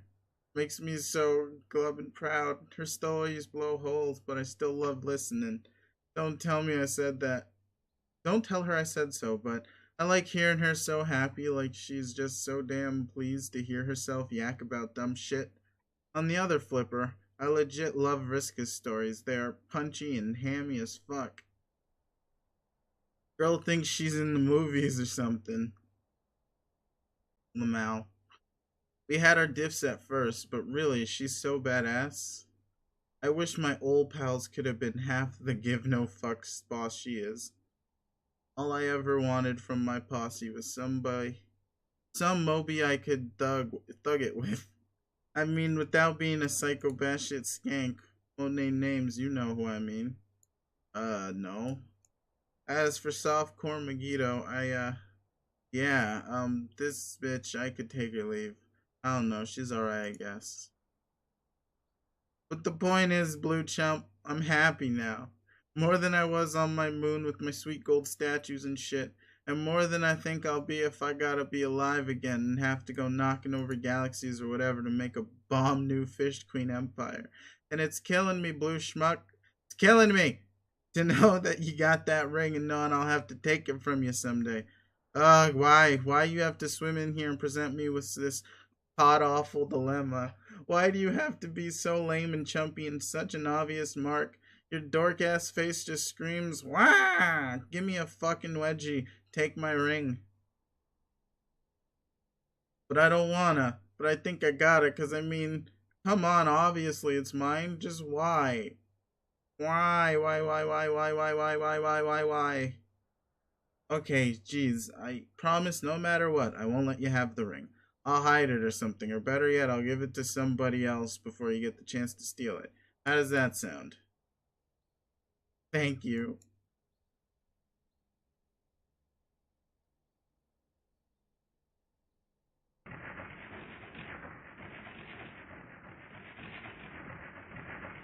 Will you guys hurry up? This is seriously some of the most half-assed treasure hunting I've ever seen. Hang on, I'm coming. Oh shit, it's down. It's there. It's the chest. So the treasure's in that chest. Yeah. Are you gonna tell us more about it yet? Yes, that was going to be part 2 of my story, which starts right now. This thing is some sort of juju. As I'm sure you know by now, jujus are magic items that can do all sorts of things. Bend time and space, trap souls inside of them, stuff like that. The more potent jujus tend to be pretty versatile. I doubt even he knew the full extent of its powers. He supposedly got this thing as a boon for slaying a very powerful denizen, as if the guy even needed any more sick endgame rewards. That's all I'm gonna say for the moment, since I'm sure everyone is dying to see it by now. Only a complete asshole would make us wait any longer to get a look at this thing. Oh, we getting MacGuffined! We just getting MacGuffined! And with Vriska's sassy flourish of dramatic irony, it suddenly becomes evident to anyone with a brain that we aren't going to see what the treasure is for hundreds, if not thousands of pages. So why don't we stop wasting everybody's time Shut the lid on this lousy MacGuffin and be Viceroy Bubbles von Salamancer. You are now Viceroy Bubbles von Salamancer. Do the silly dance. Oh yes, you kick your adventures off with a phenomenal start with the liveliest jig you ever have attempted. Your little legs could use the workout after being cooped up on that ship for 3 years. Wait, shouldn't Casey have reached adulthood in that time? Or at least gotten somewhat bigger? You seem to recall from earlier somewhere that salamanders have short lifespans and grow up quickly. Oh well, you decide to graciously disregard that one and only plot hole in this elaborate tale. In fact, you think you will use your dark sorcery to make it, poof, disappear. Haha, what problem? You are so excited for the side quest to begin. It's going to be almost as delightful as it is thorough, and almost as thorough as it is relevant. Retrieve arms from robes. You retrieve your adorable amphibious arms from your rag of demons, and in doing so you reveal them to be adorably grasping the dreaded crook of fragility, or frailty. No young salamander should dabble in the dark arts without one. You twirl the grim cudgel in the air and begin to disturb ancient spirits from their slumber. In spite of necromancy's notoriously bonkers fakeness attribute, you begin to cast a spell. Summon undead army. You beckon a horrifying cadre of skeletal friends. They lurch from the mounds to serve their dark master. You are so happy to see them. You start to blow some sinister friendship bubbles. You look at all these skeletons and think to yourself, this is probably going to be really important later on, because that's what happens in adventures. A thing happens, then you forget about the thing for a while, but it turns out to be important down the road. Like most heroes, we'll be fighting a bad guy, and things will look bleak for them. But then out of nowhere, the skeleton army will arrive as reinforcements or something, thus turning the tide of battle. Then you go, aha, so that's why that little salamander summoned these skeletons. Everything makes sense now, and in retrospect is elegant in its simplicity. Fuck you! Please don't interrupt. We're trying to enjoy an important subplot.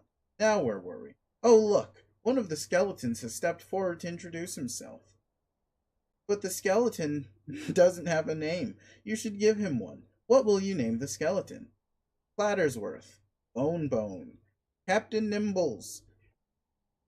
Possibly Oldington III. Mr. Ribs. Skelligan Malone.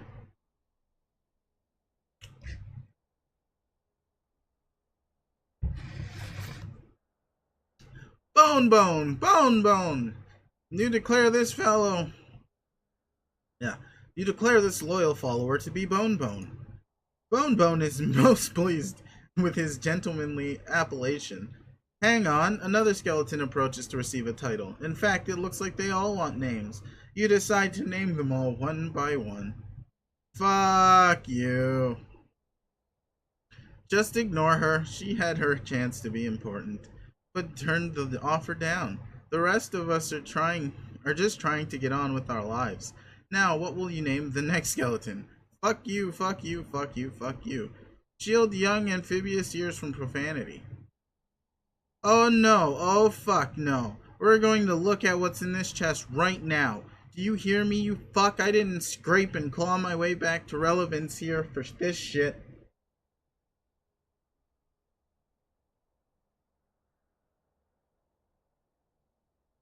Wait, what? We're replacing O's with dates now? Sure, fine, whatever. I'm doing something important. I'm doing something fucking important. And when I do something fucking important, everybody better damn well pay attention to me. What? Smile. You don't think I'm onto you by now, as if I can't sense when some sort of bullfuckery is afoot? You don't think I'm wise? We're replacing I's with 8s now too. We're just putting 8s every fucking where. I'm wise to your fucking games? Who's she talking to? Go ahead, try and fuck with us some more. Make my day, you piece of shit. Everyone here wants to know what's in this chest, so that's exactly what they're gonna see. There was probably some ideal way for me to reveal this thing to make it seem as cool as possible, but you know what? I don't give a fuck. I'm just gonna dump it out on the floor right here and now. Dump. There, fucking there. Ta-da! Wow, will you look at that? It's the fucking treasure. Looks like some kind of human house-shaped thing. Holy shit, didn't see that coming. Now everybody hold your fucking horses while I artlessly explain some more shit about it. Woo, here fucking goes. After the guy used it that one time, it became totally intangible, so we can't touch it or pick it up. That's why we brought a radio along, so she can make it levitate or whatever. If we bring it near him, it's supposed to activate again or something. That's how you use it as a weapon, I guess.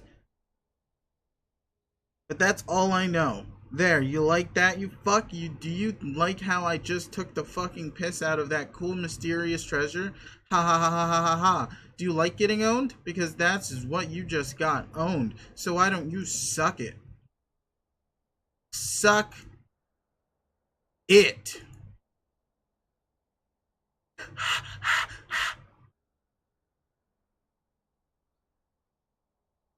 That's a reaction image if I ever seen one.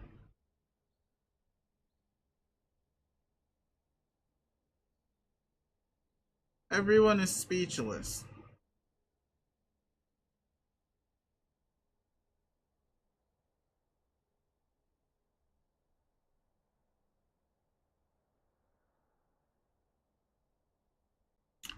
Okay, I'm not sure what that crazy outburst was about.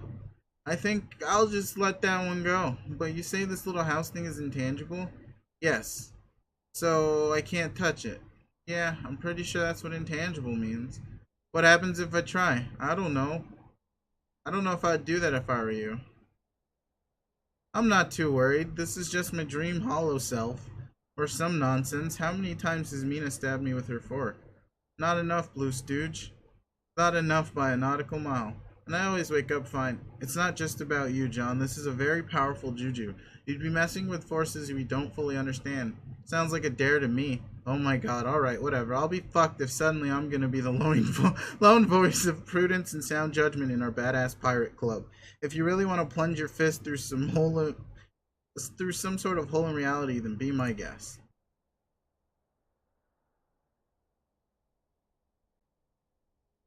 Ouch.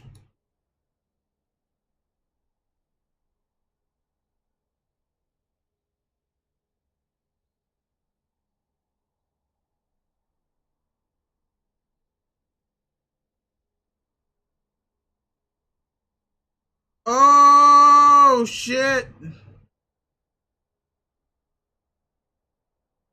Oh shit, you boys everywhere. He's fucking up everything.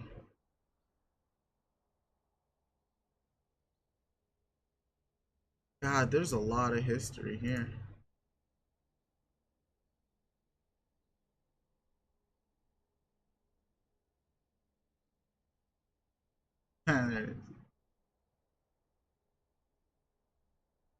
Wow, that's pretty neat. Fucking everywhere. Fucking everywhere, mate. Sean's really going. He's going above and beyond. He's doing everything he wants. He's just everywhere. You see, all this Skate 3 image and everything. This is one of my favorite games of all time. Just I don't know. I actually do have like I think I have a let's play of all of them except Skate currently, which I should do. It's one of the first videos. Just going through the histories and hella history. John's just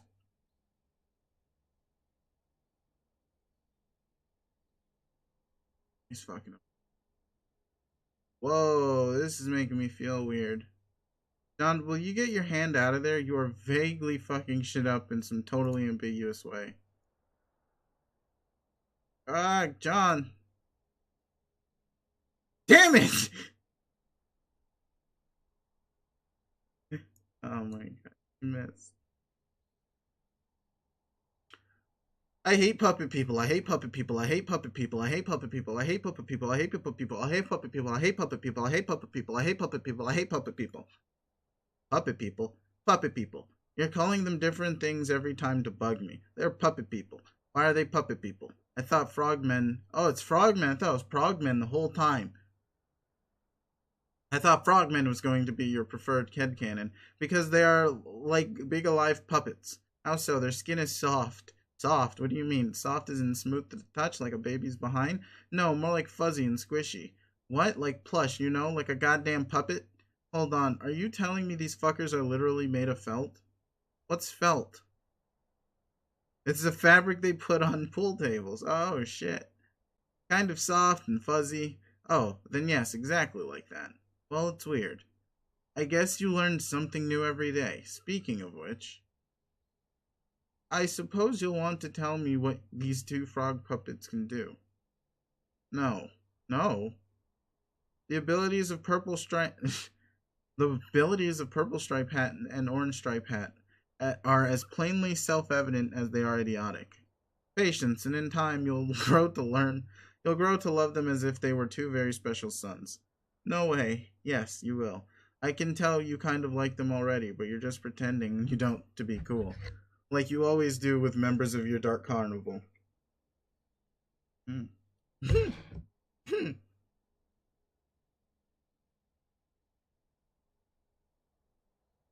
I notice you aren't actually trying very hard to escape from the crowd there. Looks to me like you're enjoying your time in the puppet mosh pit, frankly. Screw you. I'm gonna tell you their powers anyway. Purple Stripe Hat has an egg timer juju, which makes him time travel whenever it rings. But he's too stupid to use time travel sensibly, so he ends up making way too many copies of himself. Orange Stripe has a magic oven, which he can hide inside. And that's it. It serves no other purpose than that. Also, he's just as dumb as eggs.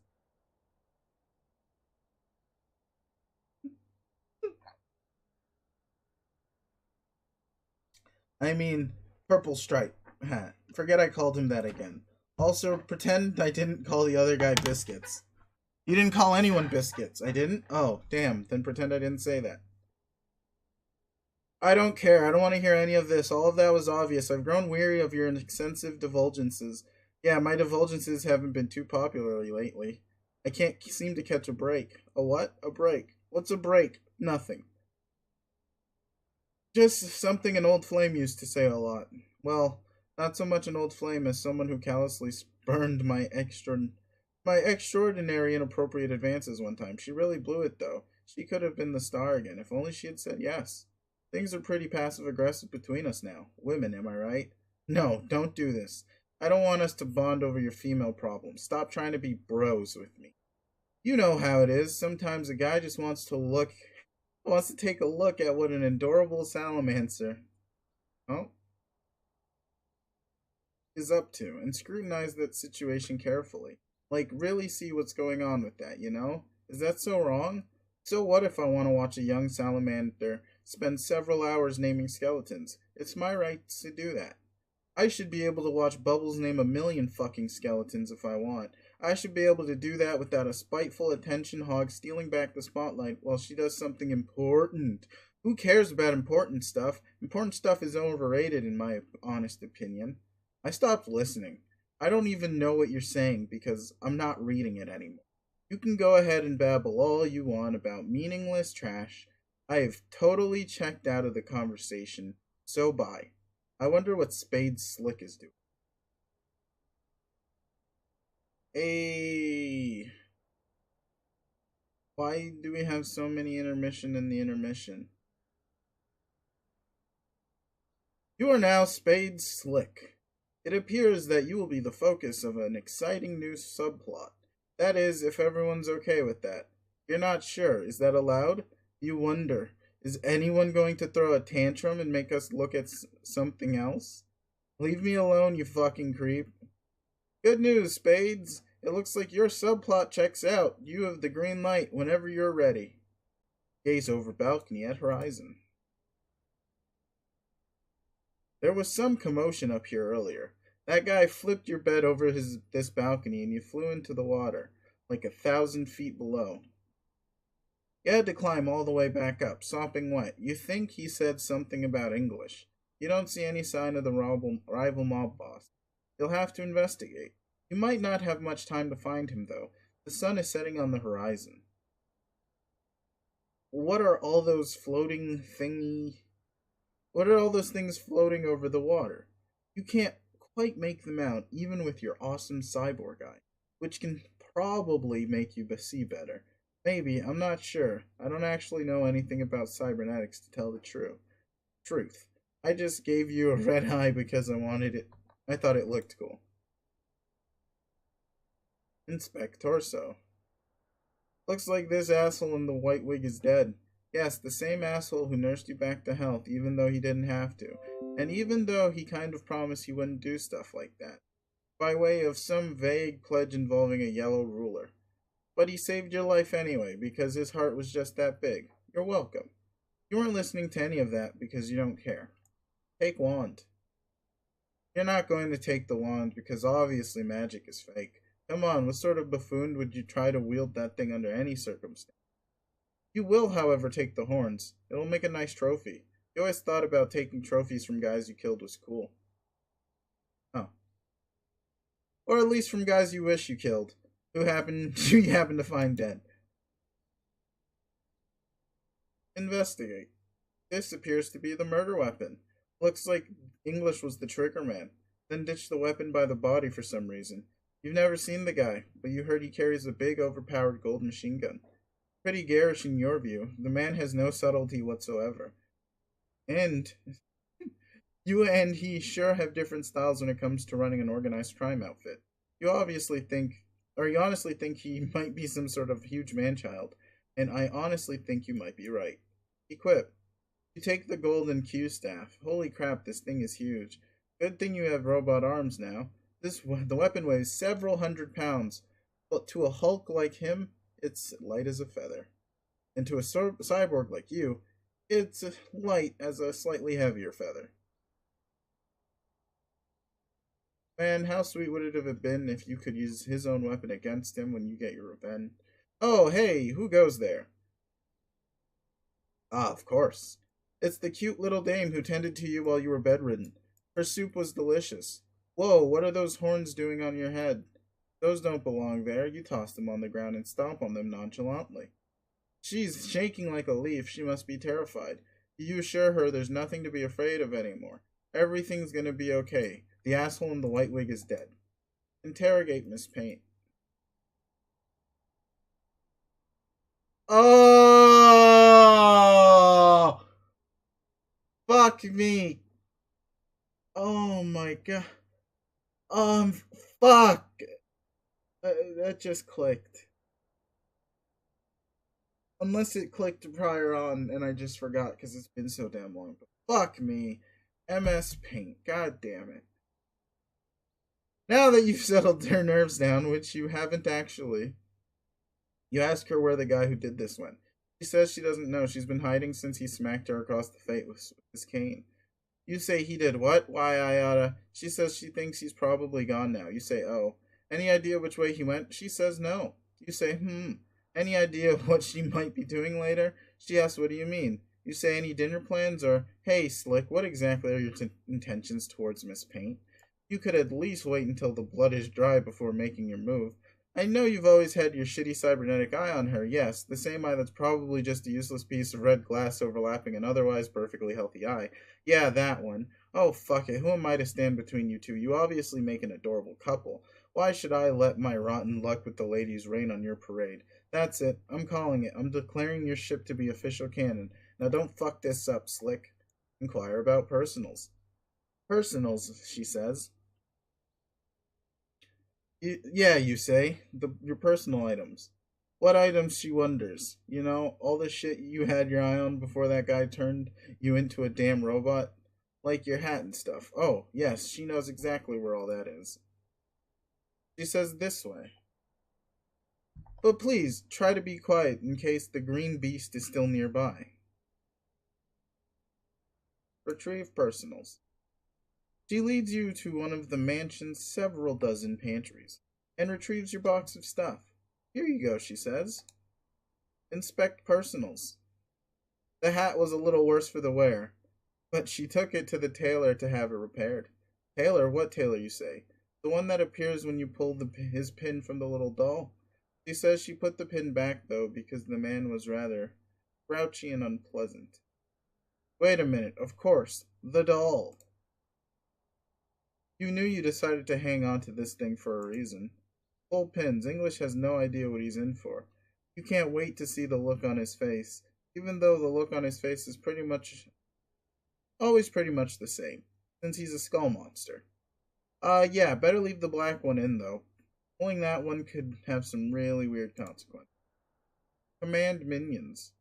You tell these mugs to listen up. This gang is now under new management. The surly mob of puppet people look you up and down, glance at your Q staff, and shrug. Yep, you're the new boss. They appear to tacitly confirm. Miss Paint, you say, there's a vacancy in the gang's 8th spot. You got anything more suitable to wear?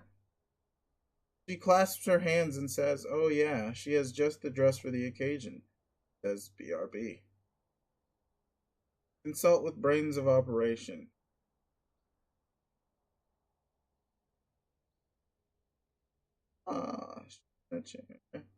You say, hey you, wise guy in the maroon hat. What's his name again? Some weapon shaped like a 7. Boomerang. No, that wasn't it. Your memory's failing you. Might have taken one blow to the head too many when that universe exploded. Hey, why did that universe explode again? You can't recall for the life of you. Crowbar. What? Crowbar's his name, the guy says. Oh yeah, that's right. Now you remember. You used his crowbar a little while ago to smash a priceless clock to pieces. You have his crowbar, he asked. No, you lost track of it. Any idea where it is? No clue, you say?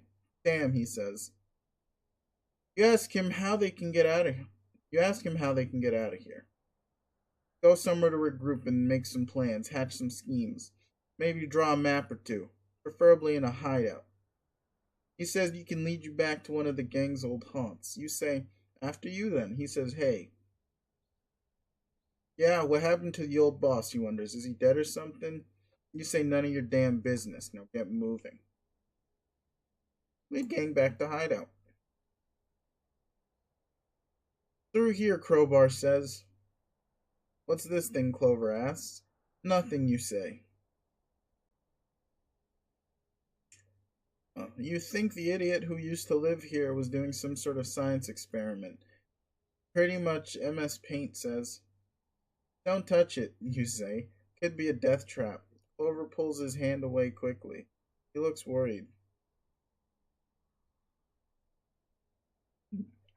I ask if he can have his doll back. You say, of course not. Shut up. He looks crestfallen. Go through the 5th wall.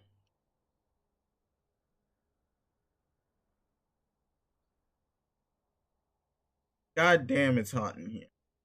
AC must be broken or something. You leave Damara's room. Oh, exit this weird little girl's room? What? Ah, I see. You leave Damara's room and great Caesar stab wound. What is even going on here? Crowbar, where the hell are you leading us, you ask? He says it's the Doc's old apartment. Really posh digs, primo location too, at least before it was before the universe exploded. Why are there giant holes in the walls through which can be seen an abundance of blinding green plasma, you inquire? He says because the apartment is now floating somewhere inside a huge sun. A sun, you say? Well, shit. No wonder it's so hot. You could cook breakfast on your cranial plates. Hiding in the middle of a big sun doesn't sound like a real tenable predicament, does it, Crowbar? No, boss, he supposes it does not. Sounds like it's actually kind of a shitty predicament, doesn't it, Crowbar? Yes, boss, he supposes it does. A predicament defying any sense of reason, safety, physical comfort, and most laws of science, probably. He wouldn't know about that, boss. You'll have to ask a scientist. You got a sassy mouth on you, Crowbar. You say to Crowbar, a real sassy mouth. He says if you don't want to stay, that's fine. There are contingencies in place. Contingencies, you say? He says Doc's suite had an emergency exit which the Gang could flee through whenever things got too hot to handle. Circumstances, he says, which never once presented themselves until now, in the most literal way possible. Yeah, yeah, you say. Because of the sun. Yeah, he says. Because of the sun. Well, what are you waiting for, Crowbar? Keep leading the way. Crowbar, keep leading the way. Hold up, you say. You're not sure about this Crowbar leading the way business. Who's the leader here, this smart mouth or you?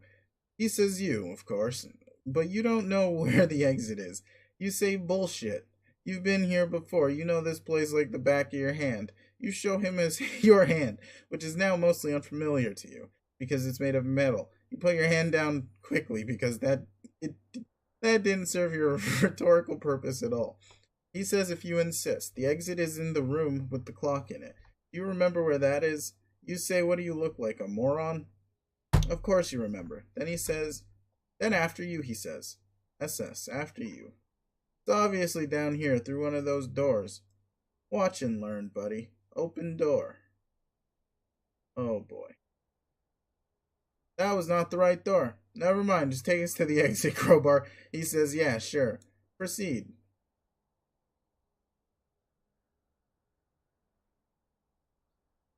You lead the mob through a few more of these weird, skinny panels. Some of the guys get distracted over there in the lounge. Just a quick match of table stickball. A fun game they made up which is based on their hats. You tell them to quit playing pool and get over here. They start laughing their asses off at the noob who doesn't know a game of table stickball when he sees one. Crowbar. Show slick exit. So this is it, huh, you say? Why does he keep an exit in the room with the clock anyway? Crowbar says the exit's in the room with the clock because the exit is the clock. You see. You look the clock up and down. Doesn't look the same as you remember. It was a lot fancier when you smashed it up with the crowbar. You mean the crowbar. All purple and gold and ticking, as if deciding the fate of someone you don't know or care about, actually. Someone who doesn't understand a golden opportunity when she sees it. More specifically, someone whose behavior may have been controversial, whose sentence apparently had to be arbitrated by a magic timepiece. Just as well you smashed it. That way nobody could outsource their judgment to the verdict of a stupid clock. Yes, you definitely thought all that now. Wait, what happened to the pendulum? The ball thing, you mean? Crowbar says it broke. You see. Alright. Anyway, none of that matters now. How are you supposed to exit through this thing? Guess you have to open it. Yes, he says. How, you say? He says, oh, you know, gotta pry it open. If only they had a tool with which to pry. Perhaps a tool which is notorious for its prying ability, which also happens to be its sole purpose. You wouldn't happen to know where such a tool might be. He asks. No, he supposes not. There he goes again with that smart mouth. Nothing but sass from this guy. You're starting to miss your old right-hand man. At least, when he got sick of your shit, he would just turn around and light a cigarette. Punch clock. There, Clobar Schmobar. Now, how the hell are you going to squeeze all these big galoots through that skinny-ass door? Wait, you might have an idea. Wasn't there a guy with an oven? Where's the guy with the oven? Hey, oven, get over here. Crowbar whispers his name is Biscuits. You don't give a fuck. Biscuits seems to understand he's being summoned and waddles over. Yep, there's his magic oven. What a dumb juju. Should come in handy for once, though. Everybody in.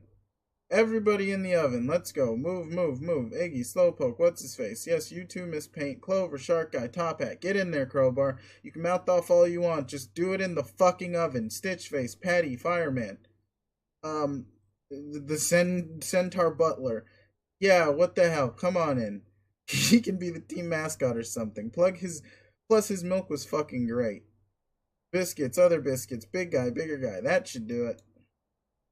Take oven. Hey, capture logged it. You pick up the 13 of stars card. What? Cars don't go up to 13. Stars ain't a real suit either. These guys really are a bunch of whack jobs. Whatever, you'll just slip it in the deck. Time to go. Wait, before you go. Perfect.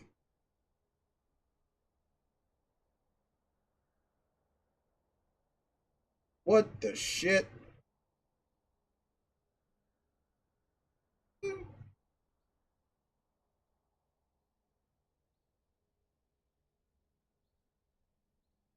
This was their secret escape hatch.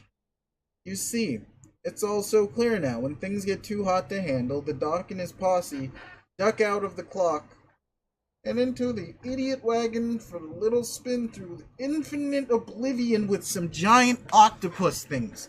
Thanks for the tip, Crowbar. Thank you so fucking much. Hang on a minute. What's that?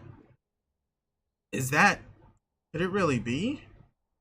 You don't need a fancy robotic eye to tell you what that is. You know exactly what that is. It's the fucking jackpot.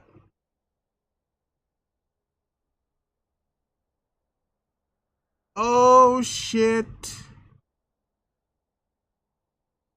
Oh shit.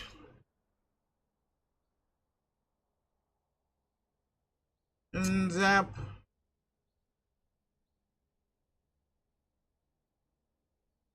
Wait a minute. Was the GIF?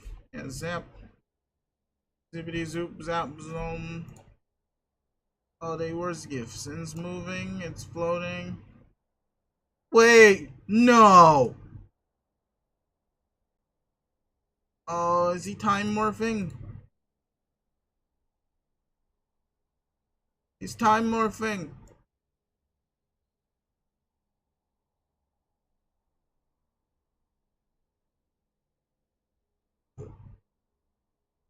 Oh god.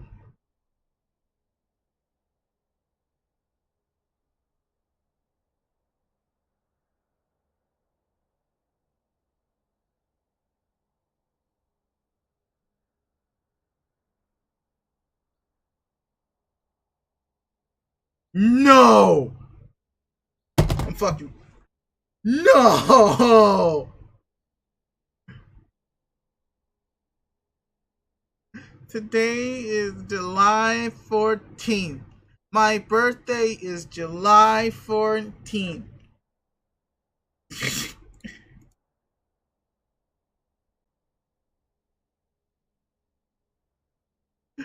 Alright, back to the... Holy shit, fuck, what's the Caliborn? There we go.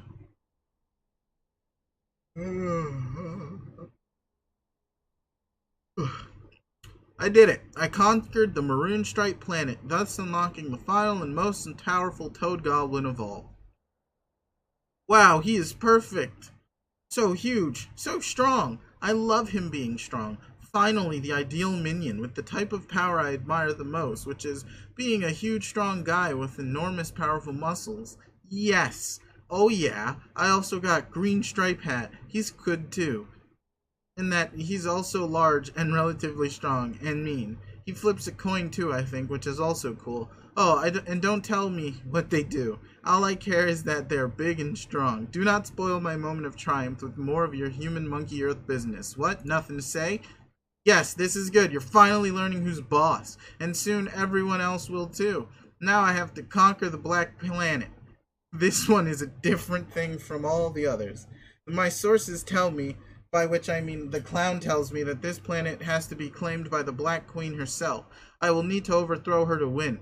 As such, in a stroke of brilliant cleverness, my brain has devised an idea. I have recruited Jack Noir to help settle our mutual score. Really, getting Jack to do violent things for me always strikes me as a good plan. So I might as well just do it anyway, rather than always thinking of new stuff, which is hard to do.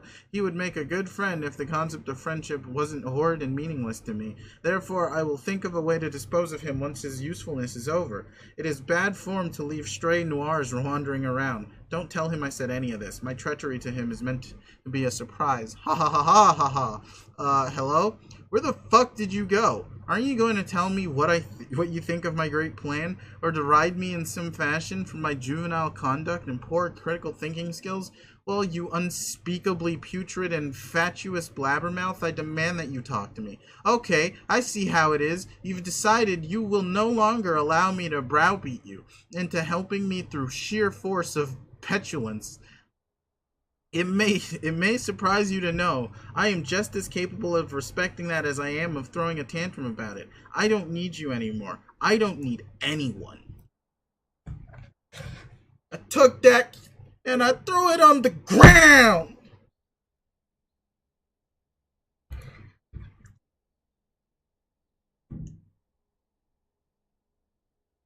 Oh shit, intense stare down. It's John and this guy.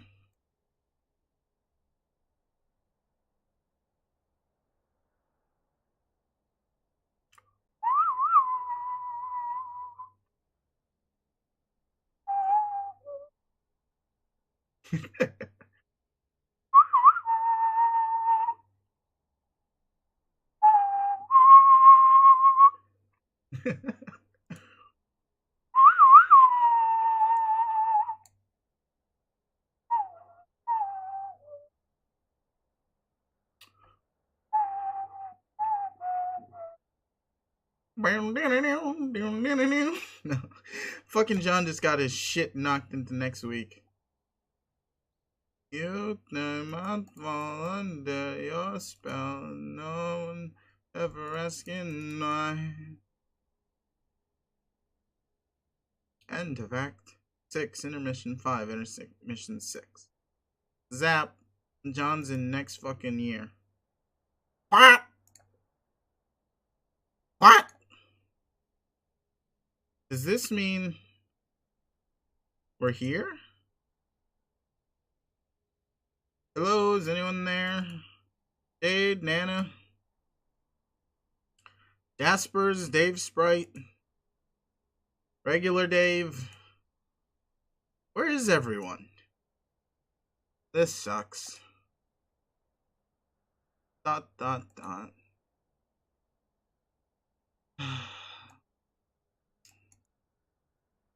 You chance upon the slab of the jaded fool's ennui.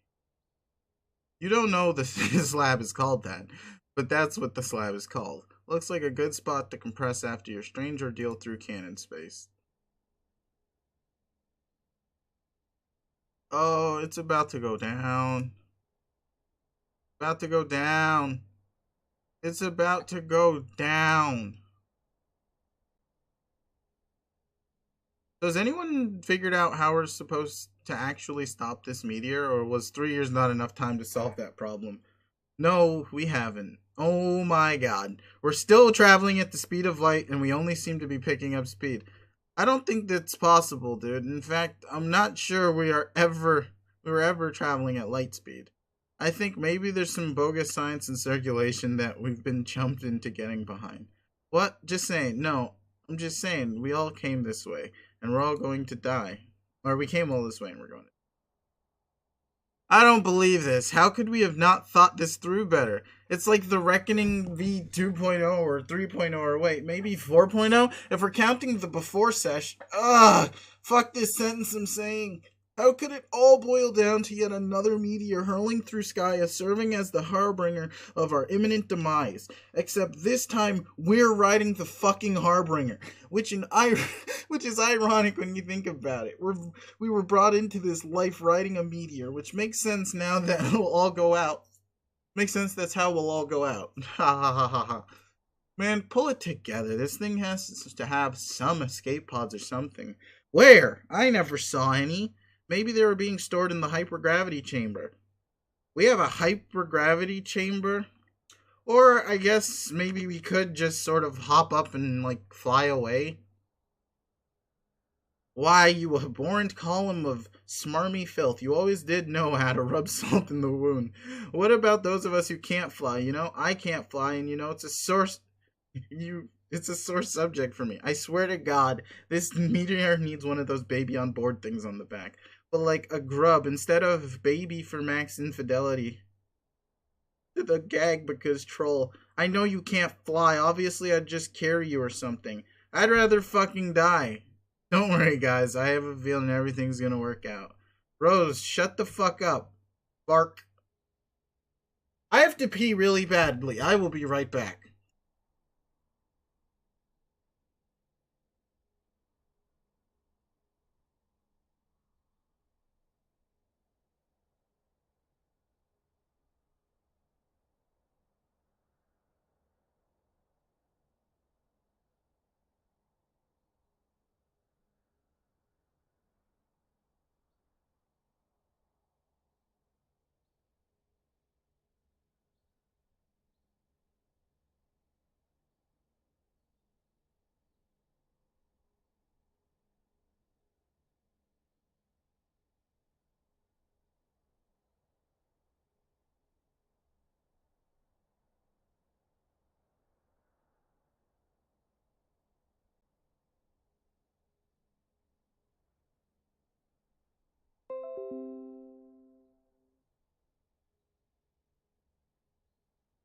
Okie dokie.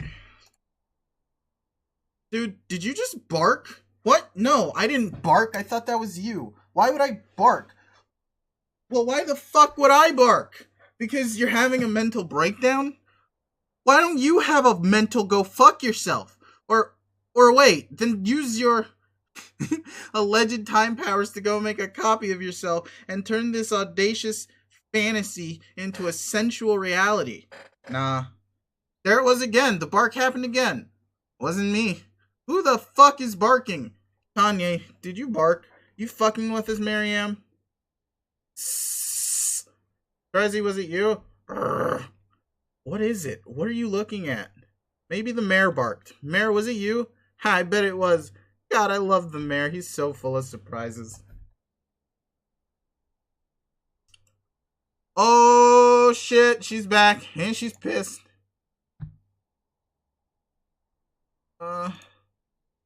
Jade. Hey, guys. Long time no see.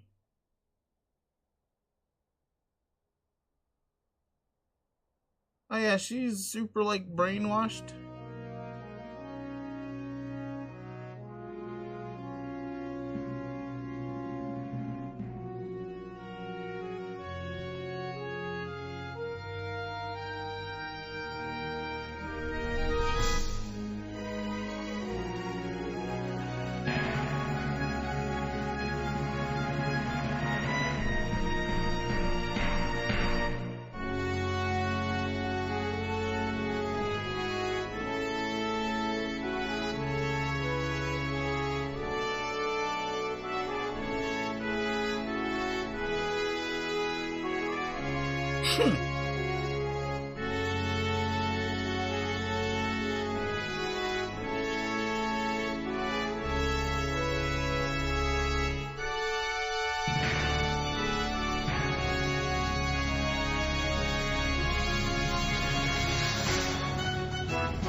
My boy just ironed his pants. He legitimately just ironed his pants.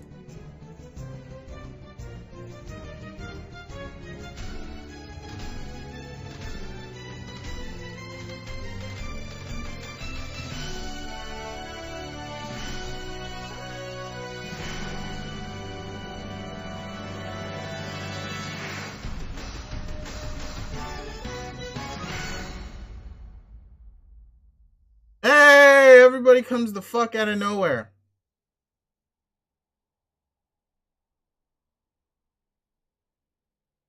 I don't know which one to click. I'm gonna click this one because it's more interesting. Oh, we're back to the fucking passwords. Password hint. If you don't know the password yet, it means you're not supposed to, dummy. Go back. Boom. Right? It's genius. Then stop offering me the password is what I would say. But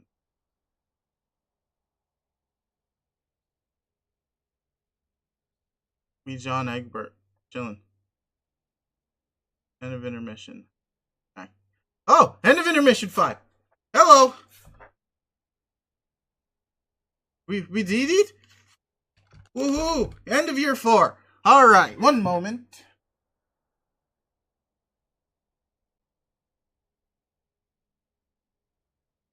Fucking dripping was pissing me off. It was so goddamn annoying. I could hear it and it was annoying. It was very slight. But, okay. Alright, we hit end of year 4. We're progressing. We got progressions. What's gonna happen now? We got a disc. It stopped. Oh shit, remove this too.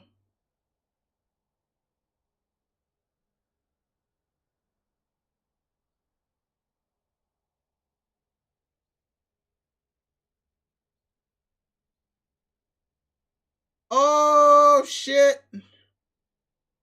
It's getting stomped on. Oh my god. Oh my goodness. Disc 3.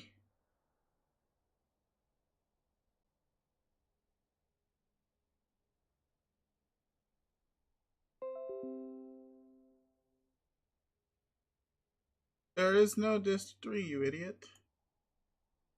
Oh, you asshole. The end.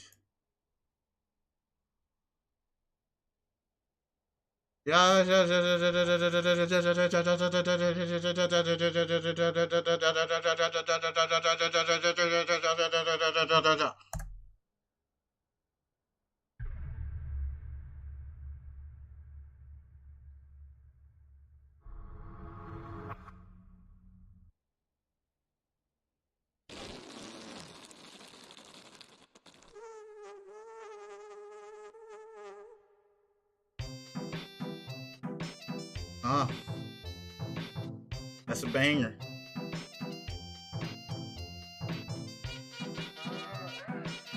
Yeah, yeah, yeah. I'm feeling it. Bars. Remix.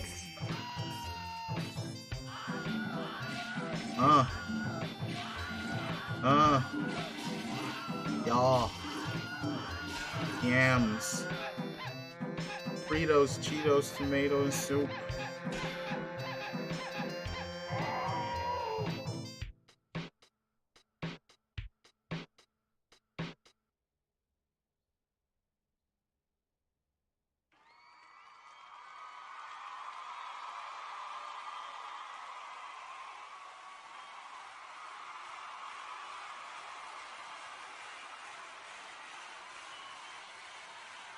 Bravo!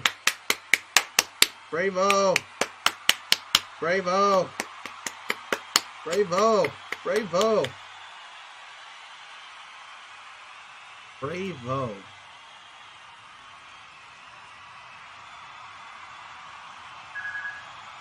Oh, yeah. I knew I got right. Alright, we're done here? We're great? Now we are. Begin Homestuck. Alright, and with that, I will be stopping. This is where we will continue next time.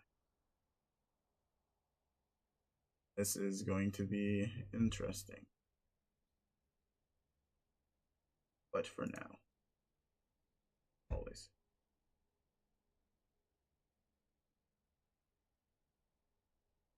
Farewell. Ciao.